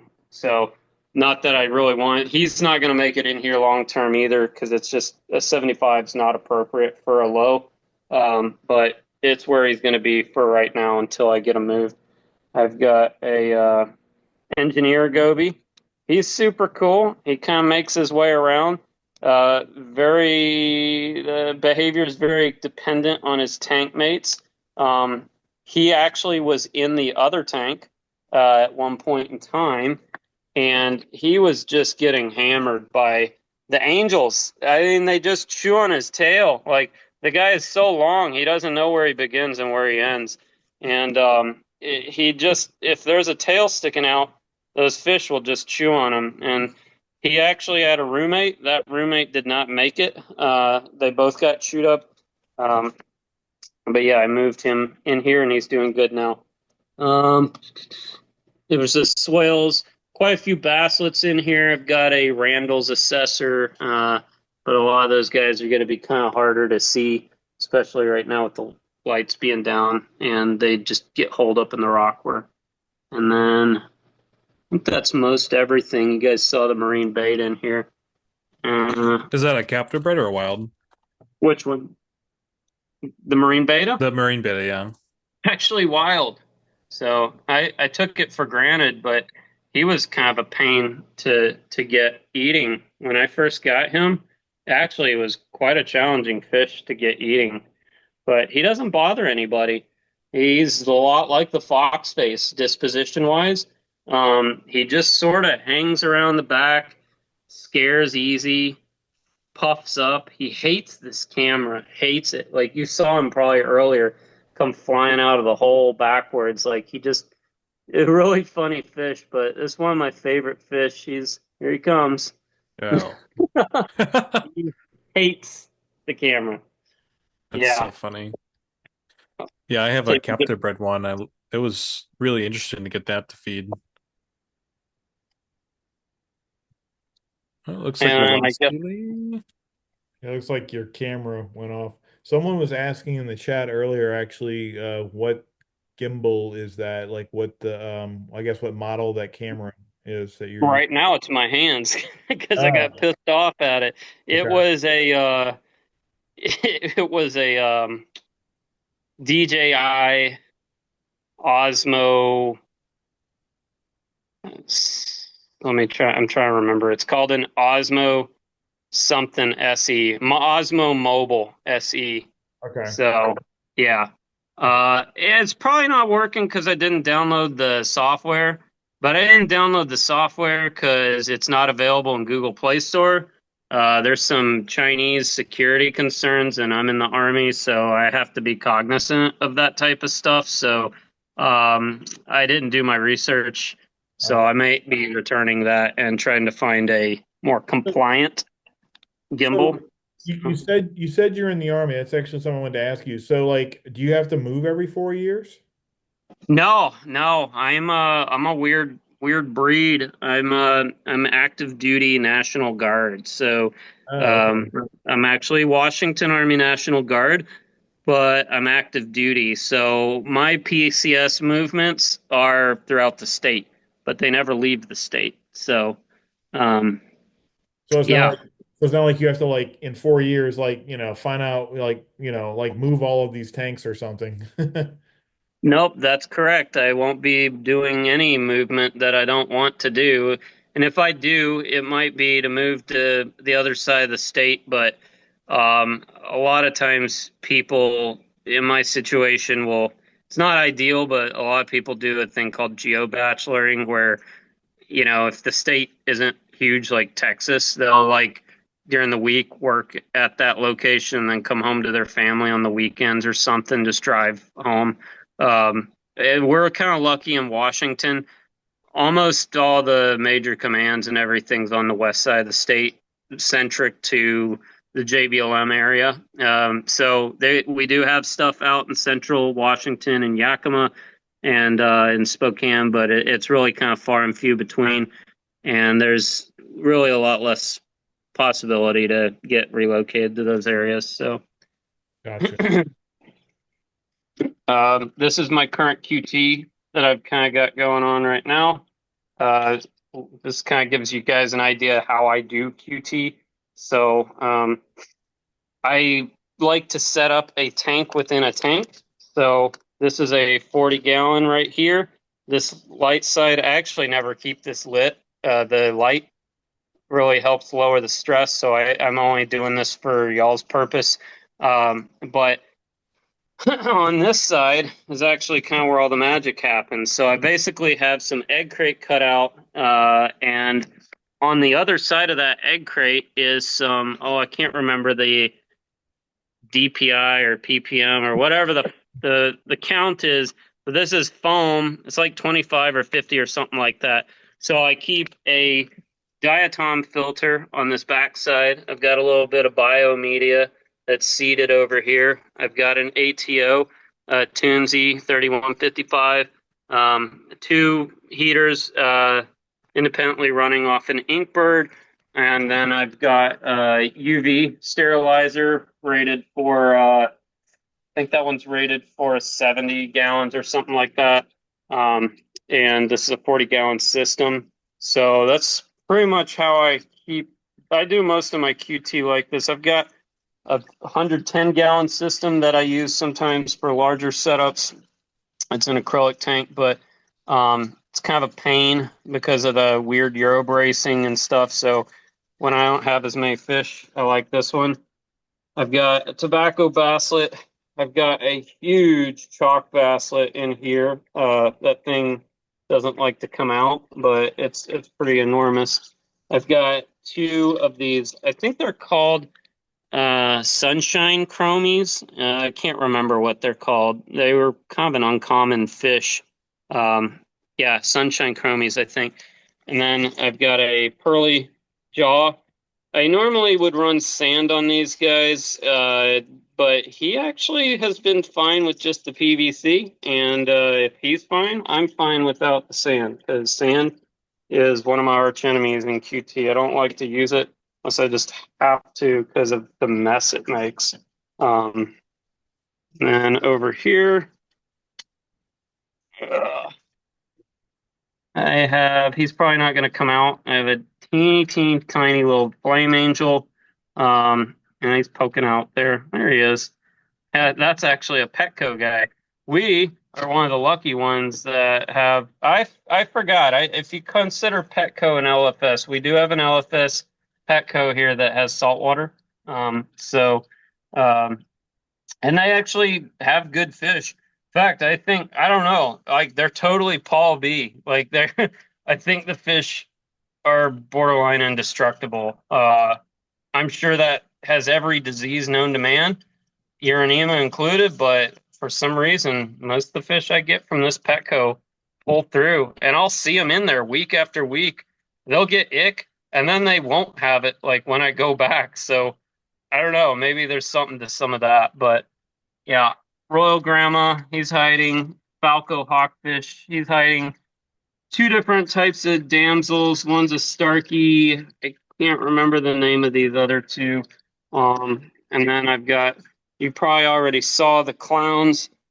These are actually, one of my LFS took these guys in as a rehome, and I really liked them, so I got them. I'm going to try 4 clowns in my huge display and see how it goes. I know you're not supposed to do more than 2, but you guys have seen I break a lot of rules, so I'm going to break some more, and we'll try it out. But yeah, this is a little bit about how I QT. You can see I got my notes here. I started copper. Right now I'm just on copper. I haven't done anything else yet, but I'll probably be doing prosy in conjunction with the copper. I did do formalin dip on everybody before they even go into the tank.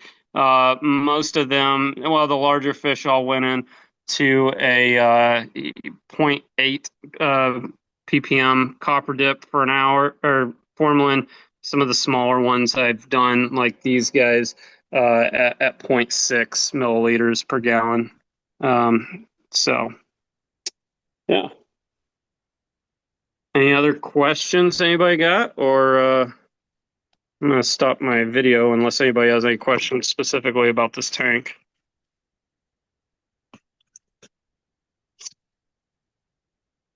No, I didn't think so. No, nobody has any questions at all? Perfect. I answered everybody's question they could ever think of. Must have been excellent.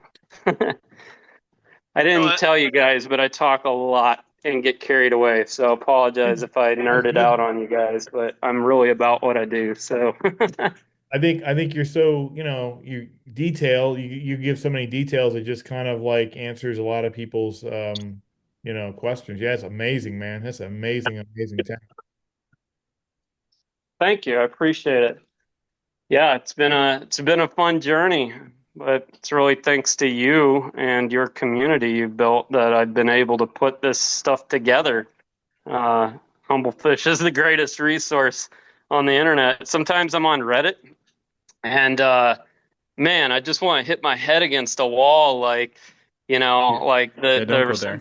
yeah, I mean, you read this stuff, like somebody posting a picture of a fish that's like, it'll be covered in like brook or something or velvet, and people are like, your your pH is too low. It should be seven.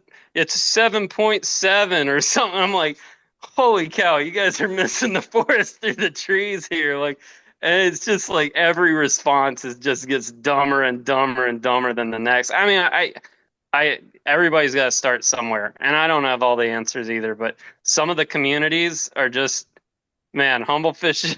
We take it for granted, but we have a pretty high caliber community, I think, compared to some of the other places. Yeah, So, because I I'm on Facebook sometimes, and it's like I mean, some of that stuff I'm like, I can't just I mean, I can't help some of these people.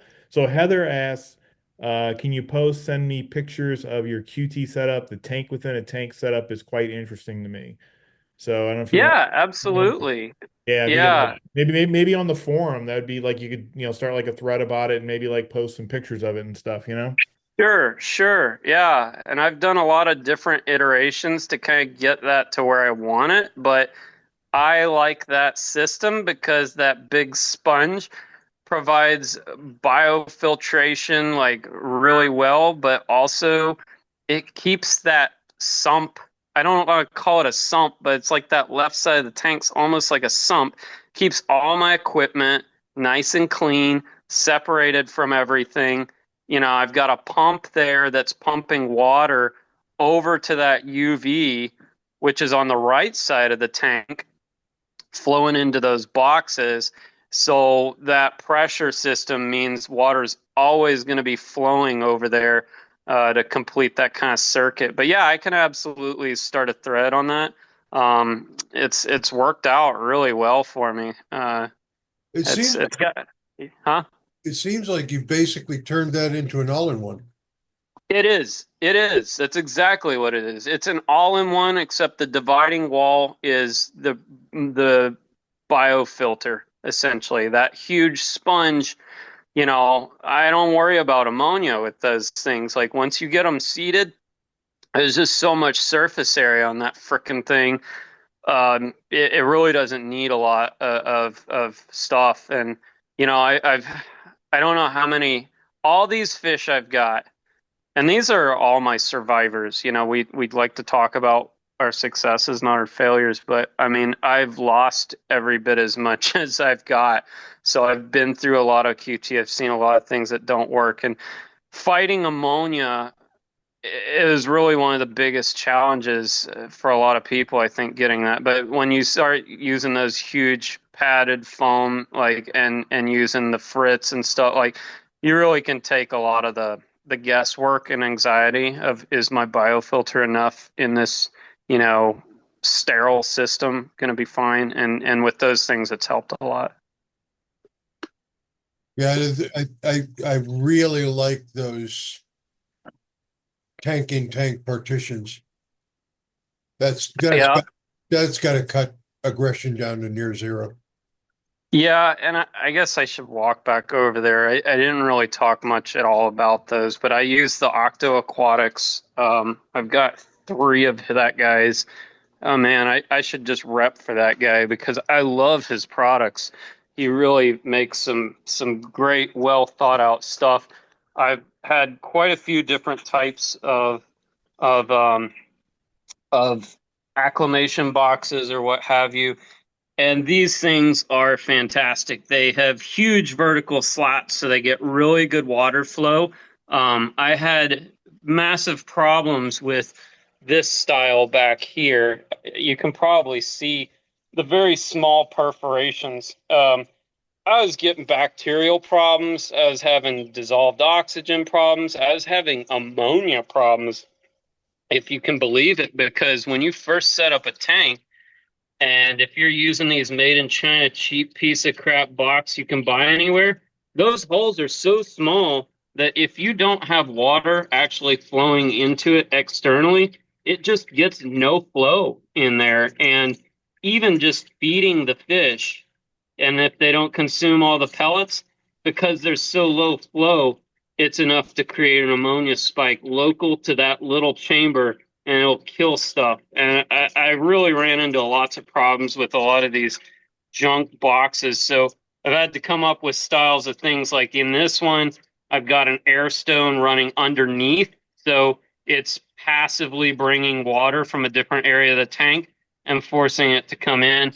Sort of doing the same thing over here. I just can't run the air stones underneath because these holes are so small. Even the air stones can't make it through. It forms a giant bubble that goes bloop and scares everybody in the tank when it decides to shift. So, but yeah, I love these partitions because, and I'm working with Bobby right now. I'm going to be doing a test with acroflavine and going to be getting a group of chromies that I know from this vendor. I'm going to have some uranema positive guys coming into this thing. This is how I'm going to manage aggression, so I don't have fish where, oh, did it get picked off or did it not? Like I really like the partition system. I can really balance behaviors a lot better. And it's a little harder to feed, but yeah, it kind of keeps the tank pretty tidy. I mean, I've been running for a while. I need to vacuum out the bottom. What I do sometimes is throw a little power head there and just stir everything up, and then this internal filter pick it up. CJ Sharks suck. I wouldn't buy them. I won't get any more. It's just not strong. But yeah, that's kind of my QT setup. Hey Vince, I think we found our next QT vendor. Yeah. He said something about doing biota stuff. Well, I thought about doing multi-bars. My wife and I discussed it, but I won't probably do that until I have this big training thing that may be coming up that I'm going to be gone for potentially 4 months at least. So my wife's actually not bad at this stuff, but there are some clear lines of where I do things and where she does things. She's really good at feeding the fish. So if she can just feed them, we're good. But when I get back, yeah, I might try to do some multi-bars or something. So, or something more challenging. Honestly, if I was going to do something, I would probably want to do like corallivores, something very niche that doesn't really encroach on stuff like that Jeff already has going or anyone else. I would probably want to go after really challenging fish that I feel comfortable, or things that other people find challenging that I don't, like regal angels. Like I've lost 3 of them to disease during QT, but those were back when I did things a little less aggressively or didn't have my processes dialed in.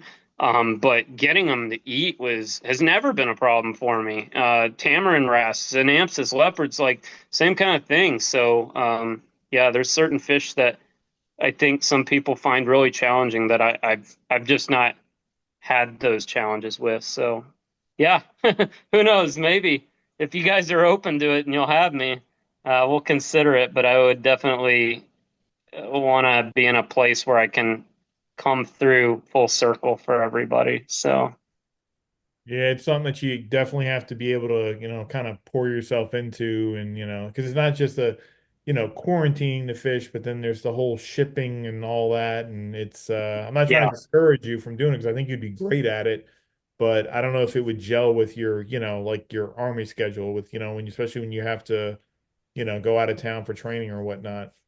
And that's the problem, and it doesn't. And that the logistics of the operation are really one of the main reasons. Like, for one, nothing kills a hobby like a business, right? I like to do this because I love it and I love quarantine. I love fish disease and learning about it and, the challenge. But if all of a sudden I'm doing it trying to make money, or even just to sustain things, like it could change things for me. I'm not sure.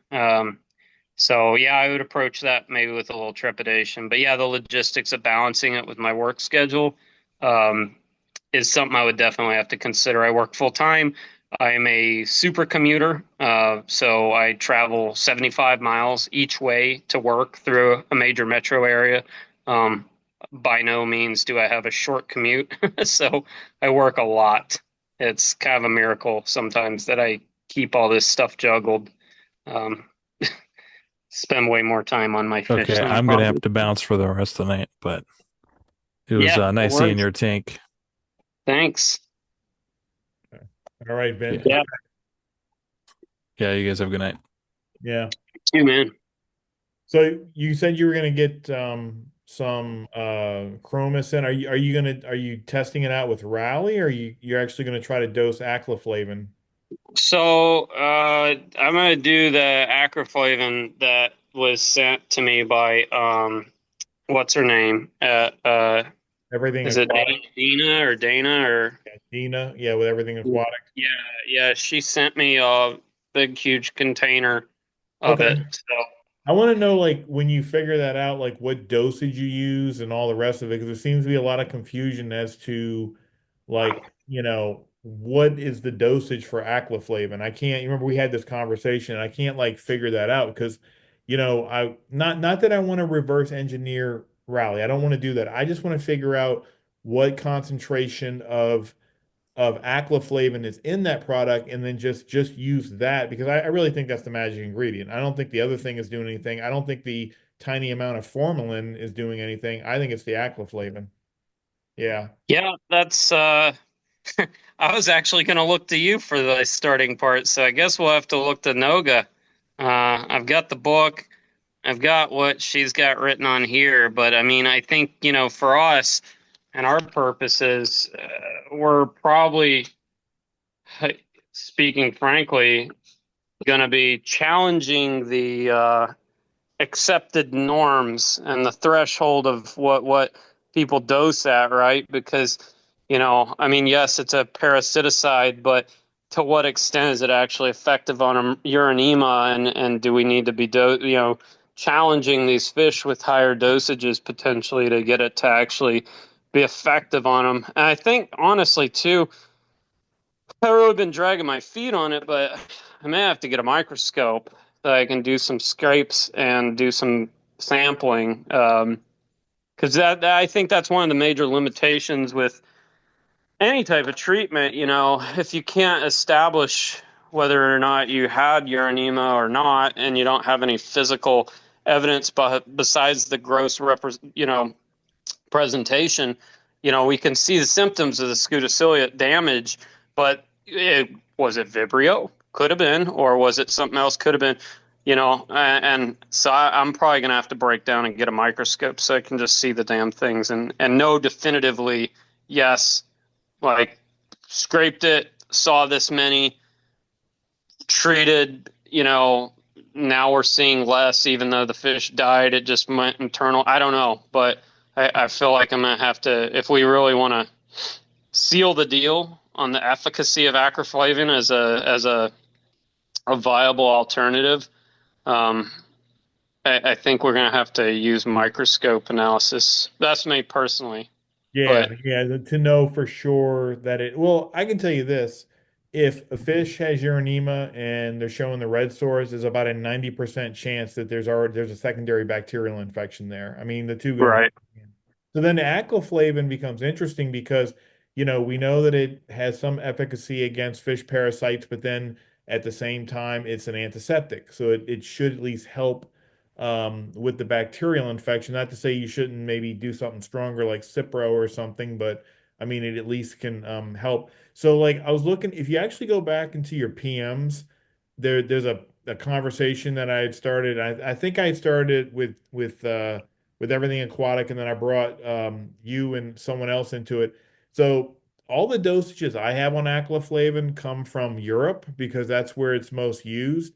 Some Yeah. people, the dosage is 10 milligrams a liter.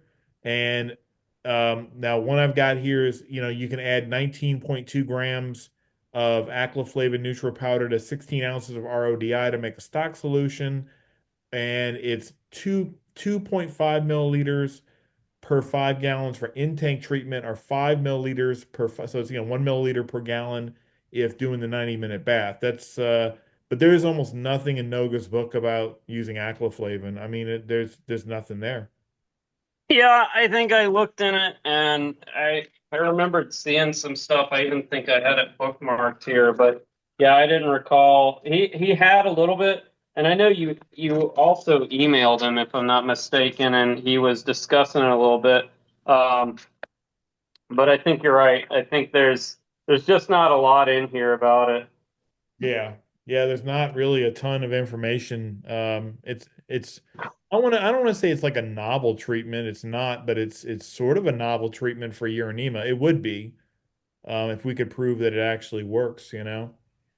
Yeah, no, I mean it makes sense when you think about like when I was reading about the history of acridines and as a class of antiseptics and antibiotics, and a lot of these tend to have similar beginnings. Either they, whether and once that other one that they add to now it's in the drink like gin tonic or tonic water and stuff, but like a lot of those are like anti-malarial things and stuff of that nature. And so it kind of, I know they're considered like lower tier, but that doesn't necessarily mean they may not have a niche use case for something Right. specific like urinema.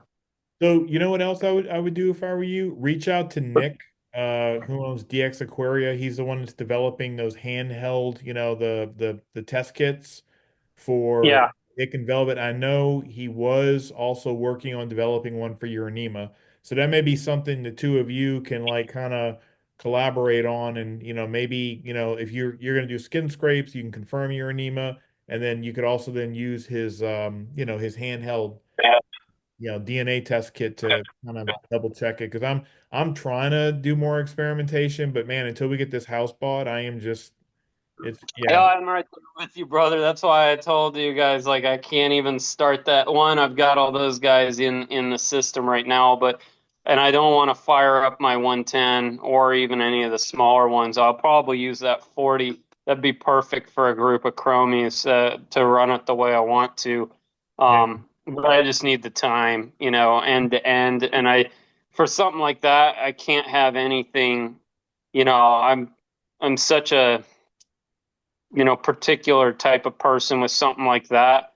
I'm not going to have my wife like she can Right. help me out like some copper or something like that, but with something like that where like we're really trying to establish something, I need to be there through the full course of it to ensure it's being calibrated correctly. But Yeah, yeah, you need at least 30 days. You need at least a 30-day window that you can get the fish in, and you can run them through the treatment, then you have to observe them and all the rest of it, because that's what it like that first batch that I did with Rally, I think I did like 30 days before I sent them, and it was like, I mean, it was right down to the wire.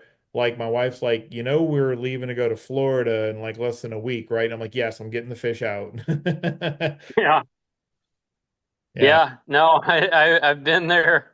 I've played that game. I'm actually about to leave for a couple days and not feed anybody for like 2 days.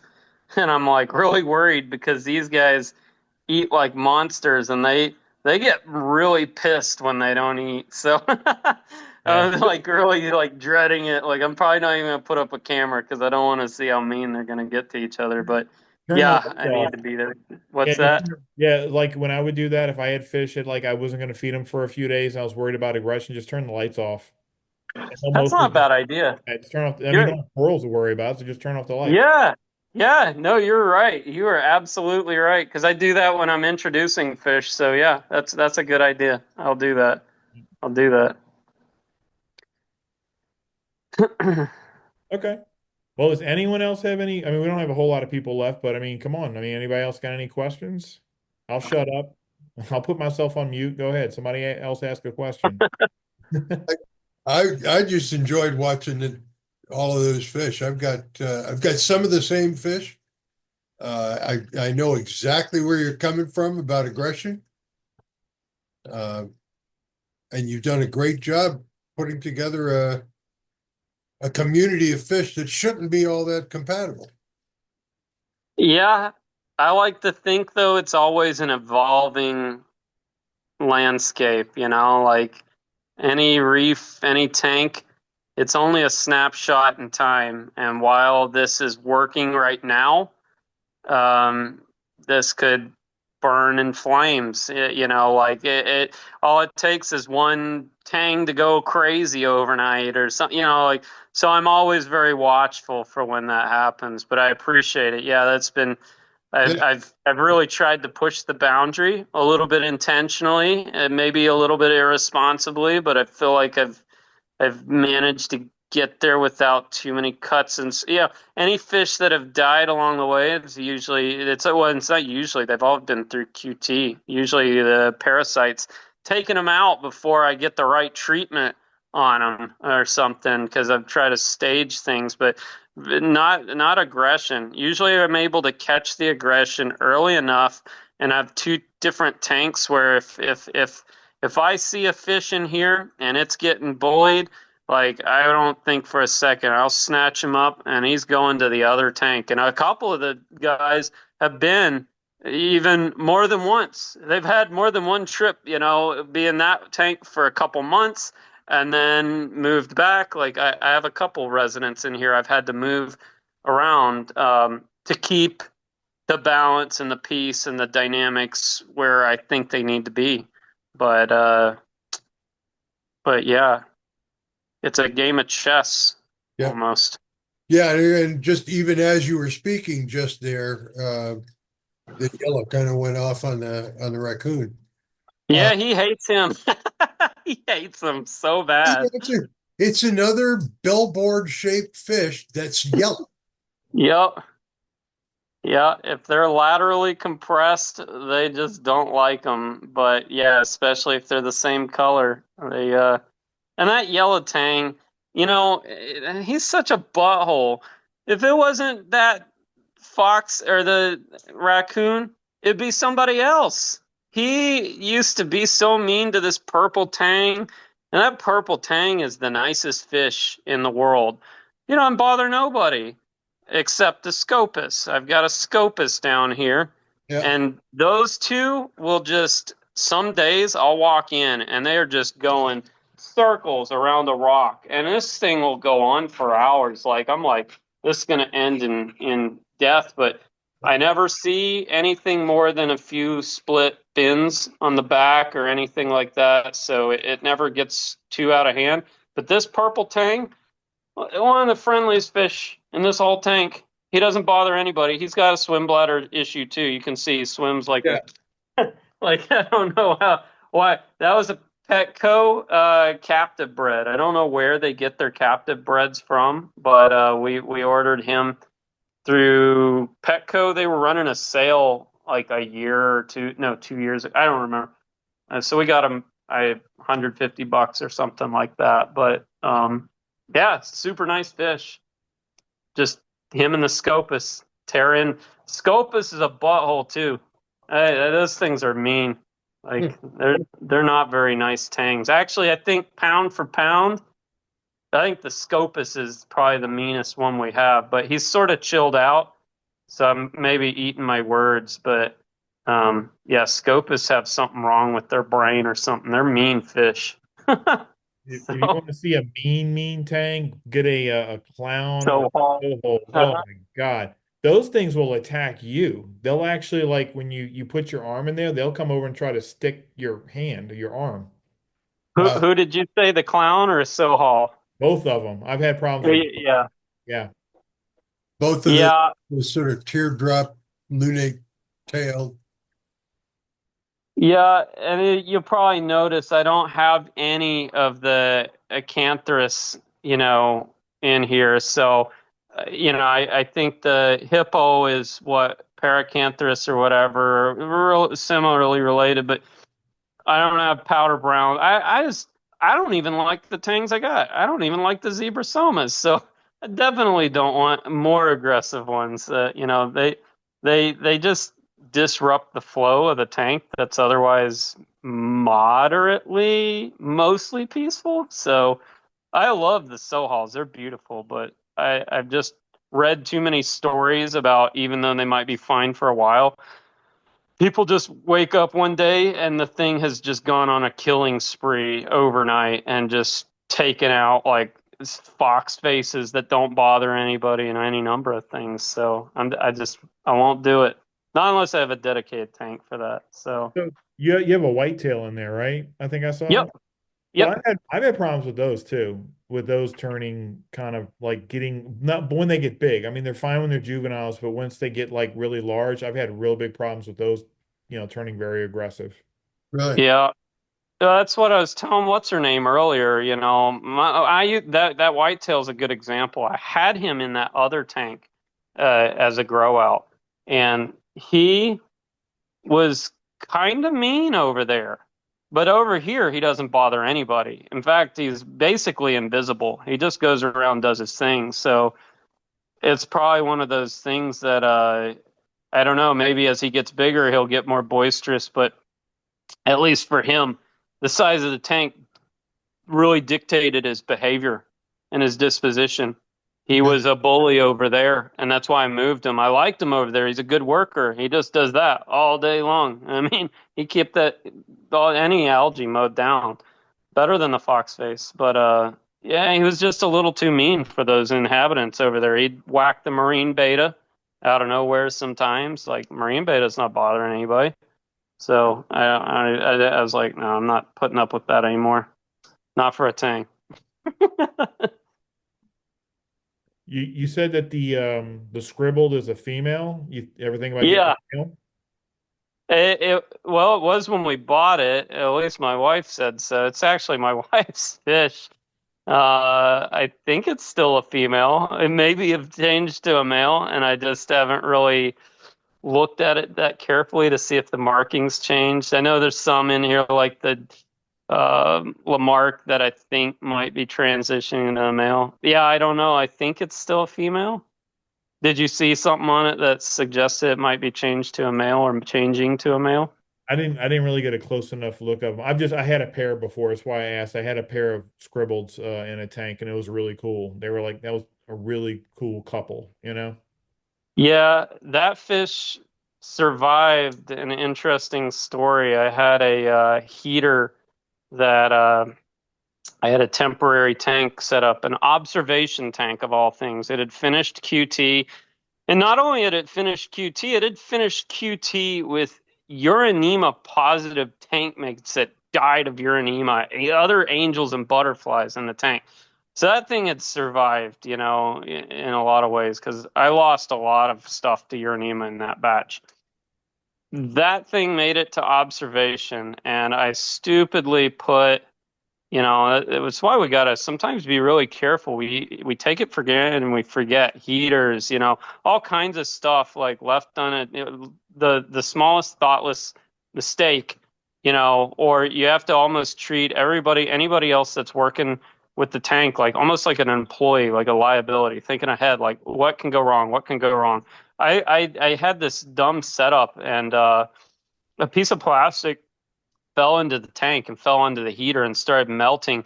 Literally got so hot it melted the plastic underwater, lit it on fire, caused a fire in our living room, and the water just became like poison basically. So the scribbled angel and the Ebly were the two in the tank, and I wasn't home at the time. I was actually at a concert. My wife called me and she's like, "Hey, we just had a fire and blah blah blah the tank, and I don't know what's wrong, but both the fish are like laying on the side and they're both dead."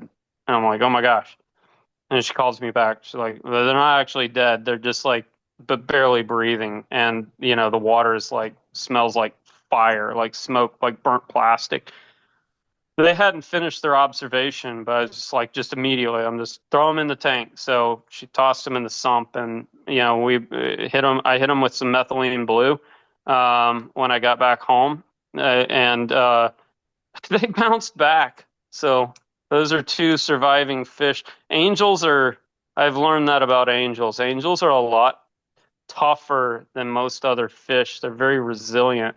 But yeah, she nearly died on us. Was able to survive melted plastic and fire in her water. I don't know how long.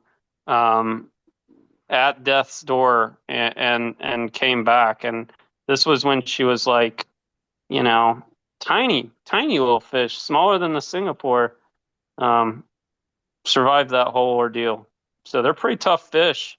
Wow, she is. Um, Yeah, because I have a local fish store. I know that they're trying to order a pair of scribbles for a customer, a client.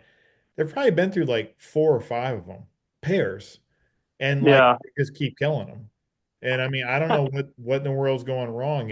I mean, I've kept them before, and I'm telling them, well, this is what you do, this, that, and the other. And I mean, just everyone that comes in doesn't even last like a week.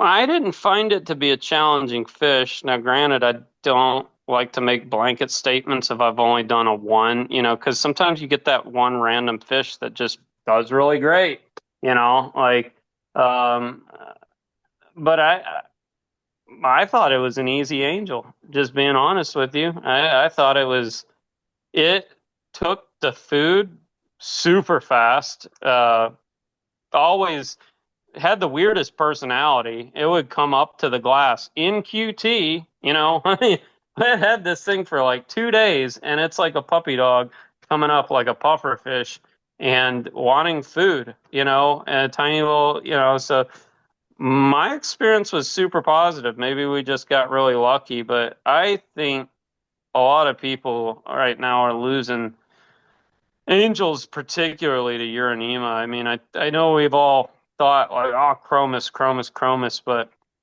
I think we've all slept on the idea that butterflies and angels are almost the new Chromis. Like I can't tell you, man, how many I've lost. It's really sad. It's dismal. I don't even like to think about it, but I've just had so many butterflies and angels get shipped to me.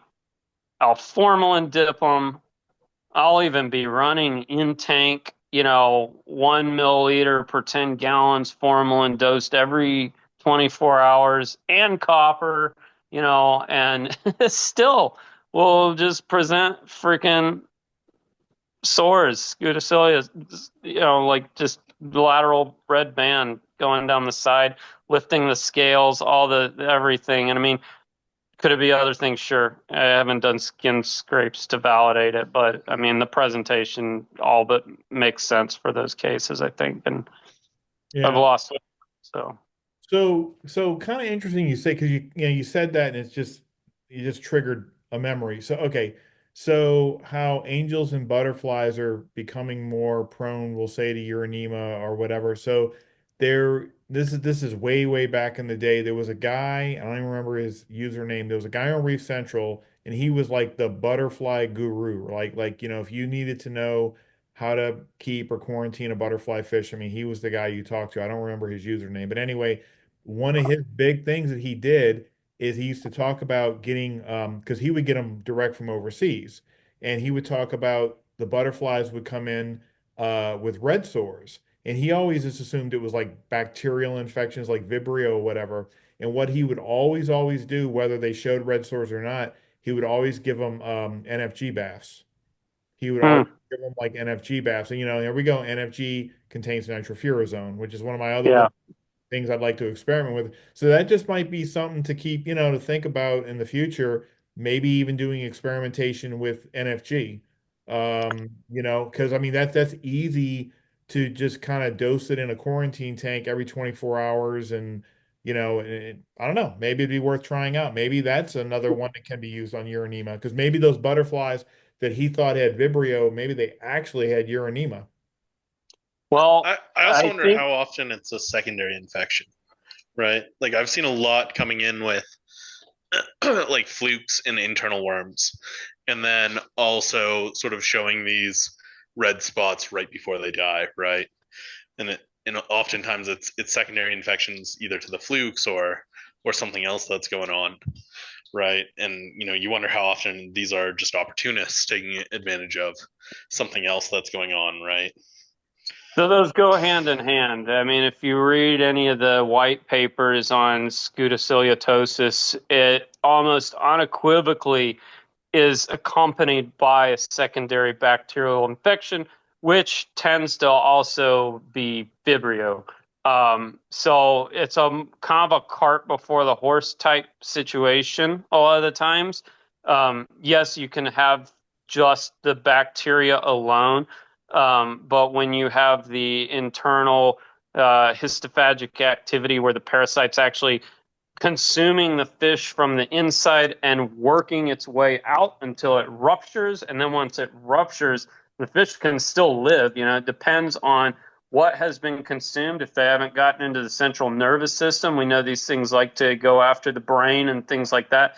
But if for some reason they stay in like a more vestigial area of the fish and they just rupture outwards, that's where a lot of people, I think, will be like, oh, I can still treat it. There's time, and like try to parent with antibiotics, but you can treat the infection, but you can't stop the thing from continuing to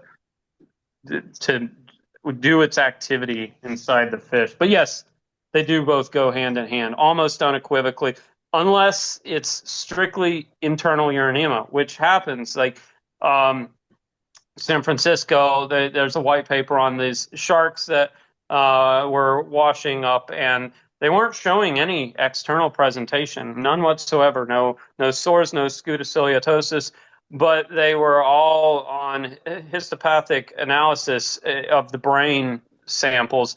It was Miomensis avidus. It's a related ciliate to urinema. It's not the same pathogen, but functionally they're similar.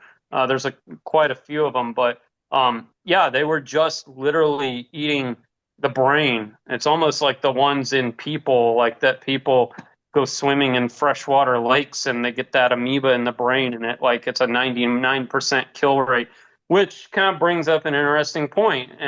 This whole thing is why it's so hard to treat, in my opinion, because we don't have any medications that are effective at treating past the blood-brain barrier. If the ciliate can get that far embedded into the organism that it is getting there, and you can't get the medication to go to those depths of the fish, then you can't do anything about it. The one exception that I'm aware of right now is metronidazole. So metronidazole is one of very few medications where they know the mechanism of action. It actually does cross the blood-brain barrier. I don't know why we've not been able to ascertain why we can use this medication to clear the tank if it's devoid of fish, but once it's on the fish, it's no longer being effective. Is it an issue of it biodegrading before, and we need to stay on top of it? Obviously, we don't have a really good way of testing to know what kind of levels. I don't even know, Bobby, you might know if the the whatchamacallit meters can test for the. Yeah, the spectrophotometers. Yeah. Yeah, they can test for metronidazole. I think metronidazole, it's weird. Metronidazole does a better of clearing internal urinema, but I don't think it's as good as formalin for clearing external urinema, because I don't think it can really penetrate. Like, so if the fish has urinema just like on the surface, like right on the scales, right? I think it can kill that. But then once it gets under the scales, like under the dermis, formalin is such a toxic chemical.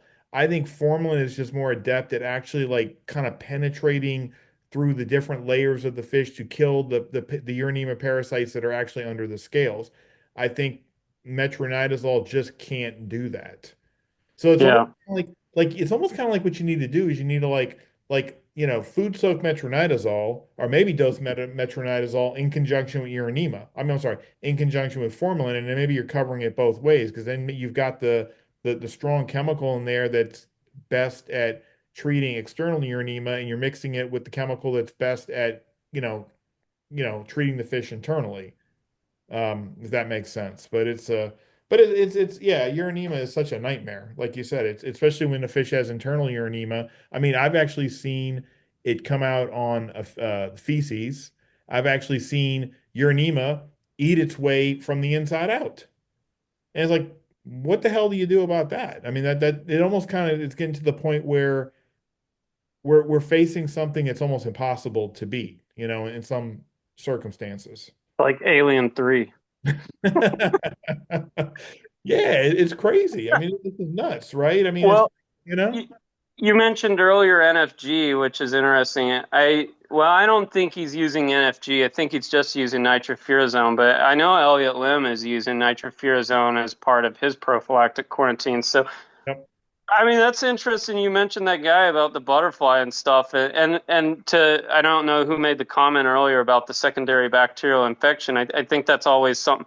If we're going to find a comprehensive, holistic strategy, it's not enough to just treat the pathogen. Even if we can eradicate the pathogen, if the damn thing has busted a hole wide open in the fish, you've got to be able to treat any type of secondary bacterial infection. And I guess NFG or Rally or some of these other things, they're going to provide not only the anti-parasitic qualities, but the antiseptic qualities as well to keep it clean so the tissues can heal. So yeah, I think it has to be a two-step approach. Yeah, because NFG, you've got nitrofurazone, which it does have some anti-parasitic activity. We know that, and then it also has, I think it's got nitrofurazone. It's got, I think it's got sulfa in it, which sulfa is a really good antibiotic, kills a lot of gram-negative bacteria. And then you've also got the methylene blue, which I'm a proponent of because I think it helps with, bacteria, fungus. It's kind of a catch-all. It doesn't do anything extremely well, but it kind of treats a wide array of things, and it also increases oxygen transport to the cells. And one thing I have found with tangs, I have scraped urinema out of their gills. So I know that urinema can afflict a fish's gills. So, that's another reason maybe to use a medication that has methylene blue because you're increasing the oxygen transport. Might also be interesting to use these medications with an oxidator, which that increases, the oxygen transport. Because I think a lot of these fish that die, we lose them because I think fish are pretty good at fighting off, their immune systems are pretty good at fighting off pathogens that are on their scales. I think we lose them when the pathogens get in the gills and cut off the airways. Yeah, It's always the same. If yeah. it's bent over, breathing heavy, I think those fish a lot of times if you take gill clippings when they die, you're going to find a lot of parasites and worms have clogged up the gills, and you got that mucus response going on, which just makes it worse. You just asphyxiate the fish, basically. It's like pneumonia in people. Like, it almost doesn't matter if you treat the pathogen, but if the gills start getting the plasticity and the hyperplasia and all those kinds of other issues, there's just no going back unless I don't know if there's any medications that are specifically targeted at clearing the mucus and reducing the swelling, because if they can't get the water to transfer through, they can't take in the oxygen, they just suffocate out. Damn, you cleared the pathogen, but you now you have this, it's not even a secondary infection, but it's like a more of a, mechanical issue that, and I don't know, maybe have you done any? I'm actually not familiar with any treatment specifically for. It's like kind of like that thing you posted. You referred me to with the guy in Sweden, that Lassie guy that posted about the formalin and the issues with the gill, hyperplasia and stuff like that. That was interesting to me because it's like, well, that's kind of exacerbating, even the medications that we're using to treat the things are exacerbating the problem that a lot of times is what becomes fatal. So, Right. Yeah, exactly. And then when you start mixing the medications, and then I've had issues with, too many medications at one time, and then, coincidentally when I do the necropsy, the liver and the kidneys look like shit, they're black or they're mushy. And that can't be a coincidence, right? I just think, you know, yeah, Yeah, I mean, these fish can only take so much. I mean, everything you dose in the water, they're going to drink the water. There's going to be intake through the gills and other ways. And I mean, fish are really good at actually absorbing their environment. So it's like all this stuff passing through, and then the liver and the kidneys has to filter it out. And I mean, I think it just gets to be too much. And just like with a person, just like with a human, if you put too much contrast or whatever, or medications go through their liver and kidneys, I mean, you can kill them that way. I think the fish are exactly the same way. So it's a balancing act. It's like you want to use enough medication to fix the problem, but you don't want to, kill them with the Shut cure. down their organs. Yeah. Yeah, yeah. I Yeah. think there's a lot that we don't always know or see on that because we don't take the time, like you said, to do that actual necropsy. But I know, like on Reef to Reef, there's a guy named Lion King, and he has this really thing about lionfish.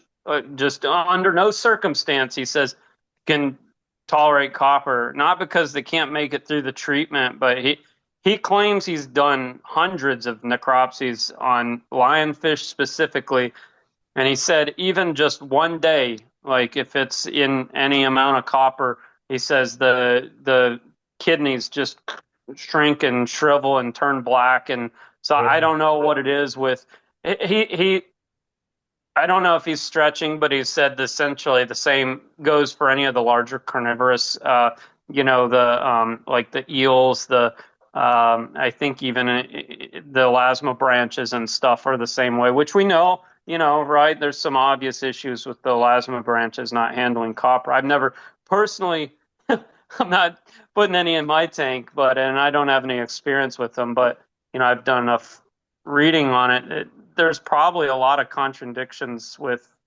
some of the medications and some of the fish we're treating, and we just haven't done the necropsy to know, like, hey, those are just not compatible with those fish, or in conjunction with another medication, like formalin or something like that. It causes, failure of the liver or kidneys and stuff like that. So, That's what got me going on chloroquine because so like there was a guy on Reef Central, again, we're going back 15, 20 years ago, and he was the shark and stingray guy. I mean, he's got like in his house, he's got like a huge like a pond. He actually has he built like a bridge over it, and he's got nothing but different types of sharks and stingrays. Well, obviously, you can't really use any form of copper on those. So he started using chloroquine, and it was working extremely well.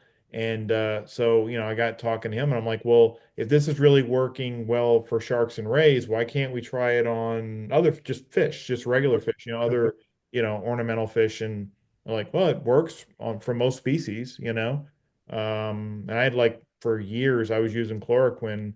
That was kind of my thing before hybrid tank transfer method. I was on the chloroquine kick, and I was running yeah. fish through chloroquine and documenting it. And I mean, except, obviously I ran into some species that couldn't tolerate it, but by and large, they all did pretty well. If you go to Europe, I mean, especially in the UK, chloroquine is huge over there. It's so easy for them to get it.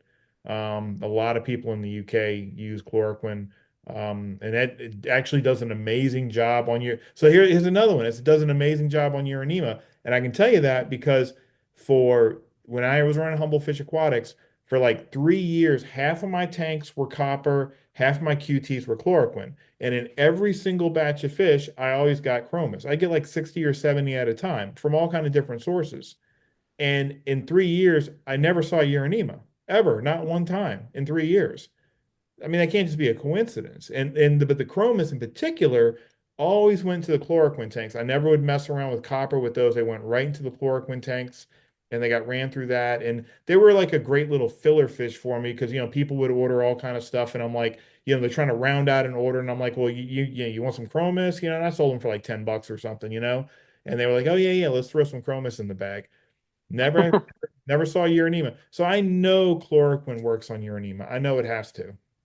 I think that's ironic that you say that in Europe they're able to get that, considering all the things they can't get normally. You know Like how they, you know how they everybody do it? that posts on the forums, it's like No. ridiculous. Like they can't get So basic stuff over there sometimes. I probably shouldn't even say this, but this is how they do it, and at least how they do it in the UK. So in the UK, you don't need a doctor to write a prescription to get a medication. Okay, so Yeah. you can go into, they call it over there, they call it you go to the chemist.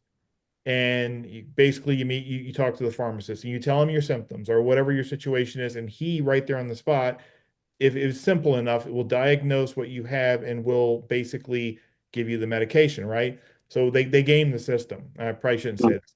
What they do is they go in there and they say, yeah, I'm going on holiday to Honduras or somewhere that's got a Malaria or something.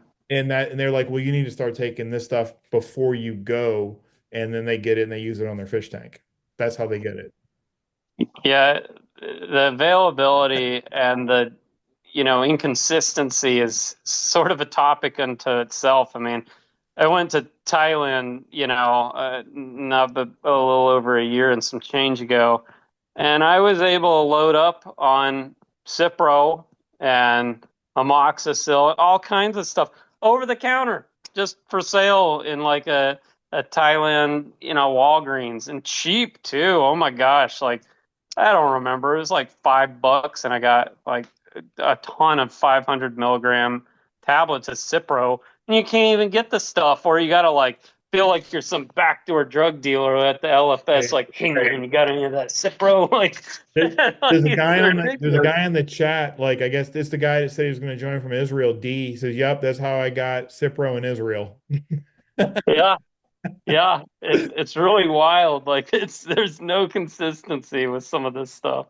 Yeah, yeah. But Well, what you gonna do, right? Hey, I mean, if that's what they got to do to get it, I don't blame them. I mean, yeah, so, but all right. We should probably wrap this up. It's about 10:18. yeah, I hear my kids. I think I got to Okay. get them to bed anyways. Yeah. So it was good. So, It was fun. I yeah, had yeah, I had fun doing this, and hopefully I'll yeah, be here for our whoever's next. I don't know who's yeah. next month, but I don't know. I got to get with Vince. I'll let Vince pretty much runs that. I'll have to find out who's next. But yeah, man, awesome tank.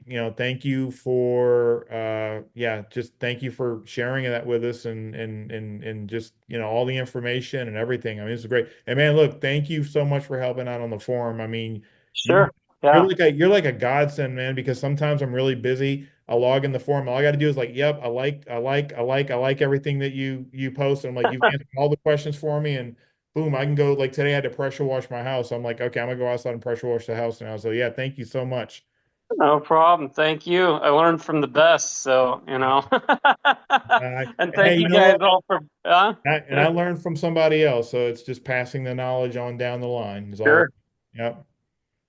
Yeah, thank you Beautiful, all that beautiful stuck around. I tanks. know everybody's got other things they could be doing tonight, but I appreciate you guys listening to me ramble on and stuff like that. So if you have any questions about anything that you didn't want to bring up or you think about later, just hit me up in the forum or something like that. So I'm an open book and I'll gladly give my time. So So awesome hearing you talk about all of this. Really know what you're talking about. Very articulate. You don't overstep when you don't know about something. It was just awesome hearing you talk tonight. I greatly appreciate it. thank you. That means a lot to me. I don't know who made that comment, but I really appreciate that. That was really nice of you. Thank you. Yeah. All right, we'll go ahead and wrap this up. Well, thank you all for joining, and we'll do this again next month. And if I could just do a real quick plug, tomorrow at the same time, I will be interviewing Brooks, who is the owner of QT Reef. We're going to be doing, I already did part one where we saw his fish in quarantine. We're going to be doing part two where the fish are now have graduated through quarantine. They're now in retail, ready to be sold. So just if you want to tune in and watch that, QT Reef is our newest quarantine vendor on the forum. So I'm just trying to kind of show him off a little bit and show off his process and everything to kind of give him a little bit of a push to for selling fish. So we want to get as many vendors as that are willing to do this crazy thing of selling quarantine fish. So if you join me tomorrow, I'll be doing a live stream with him and it starts at 8 p.m. Central. So hope you'll join me tomorrow. But Lee, thank you for showing off your tank. And man, we'll see you on the forum. All right. Thanks, everybody. Good night, everyone. Bye.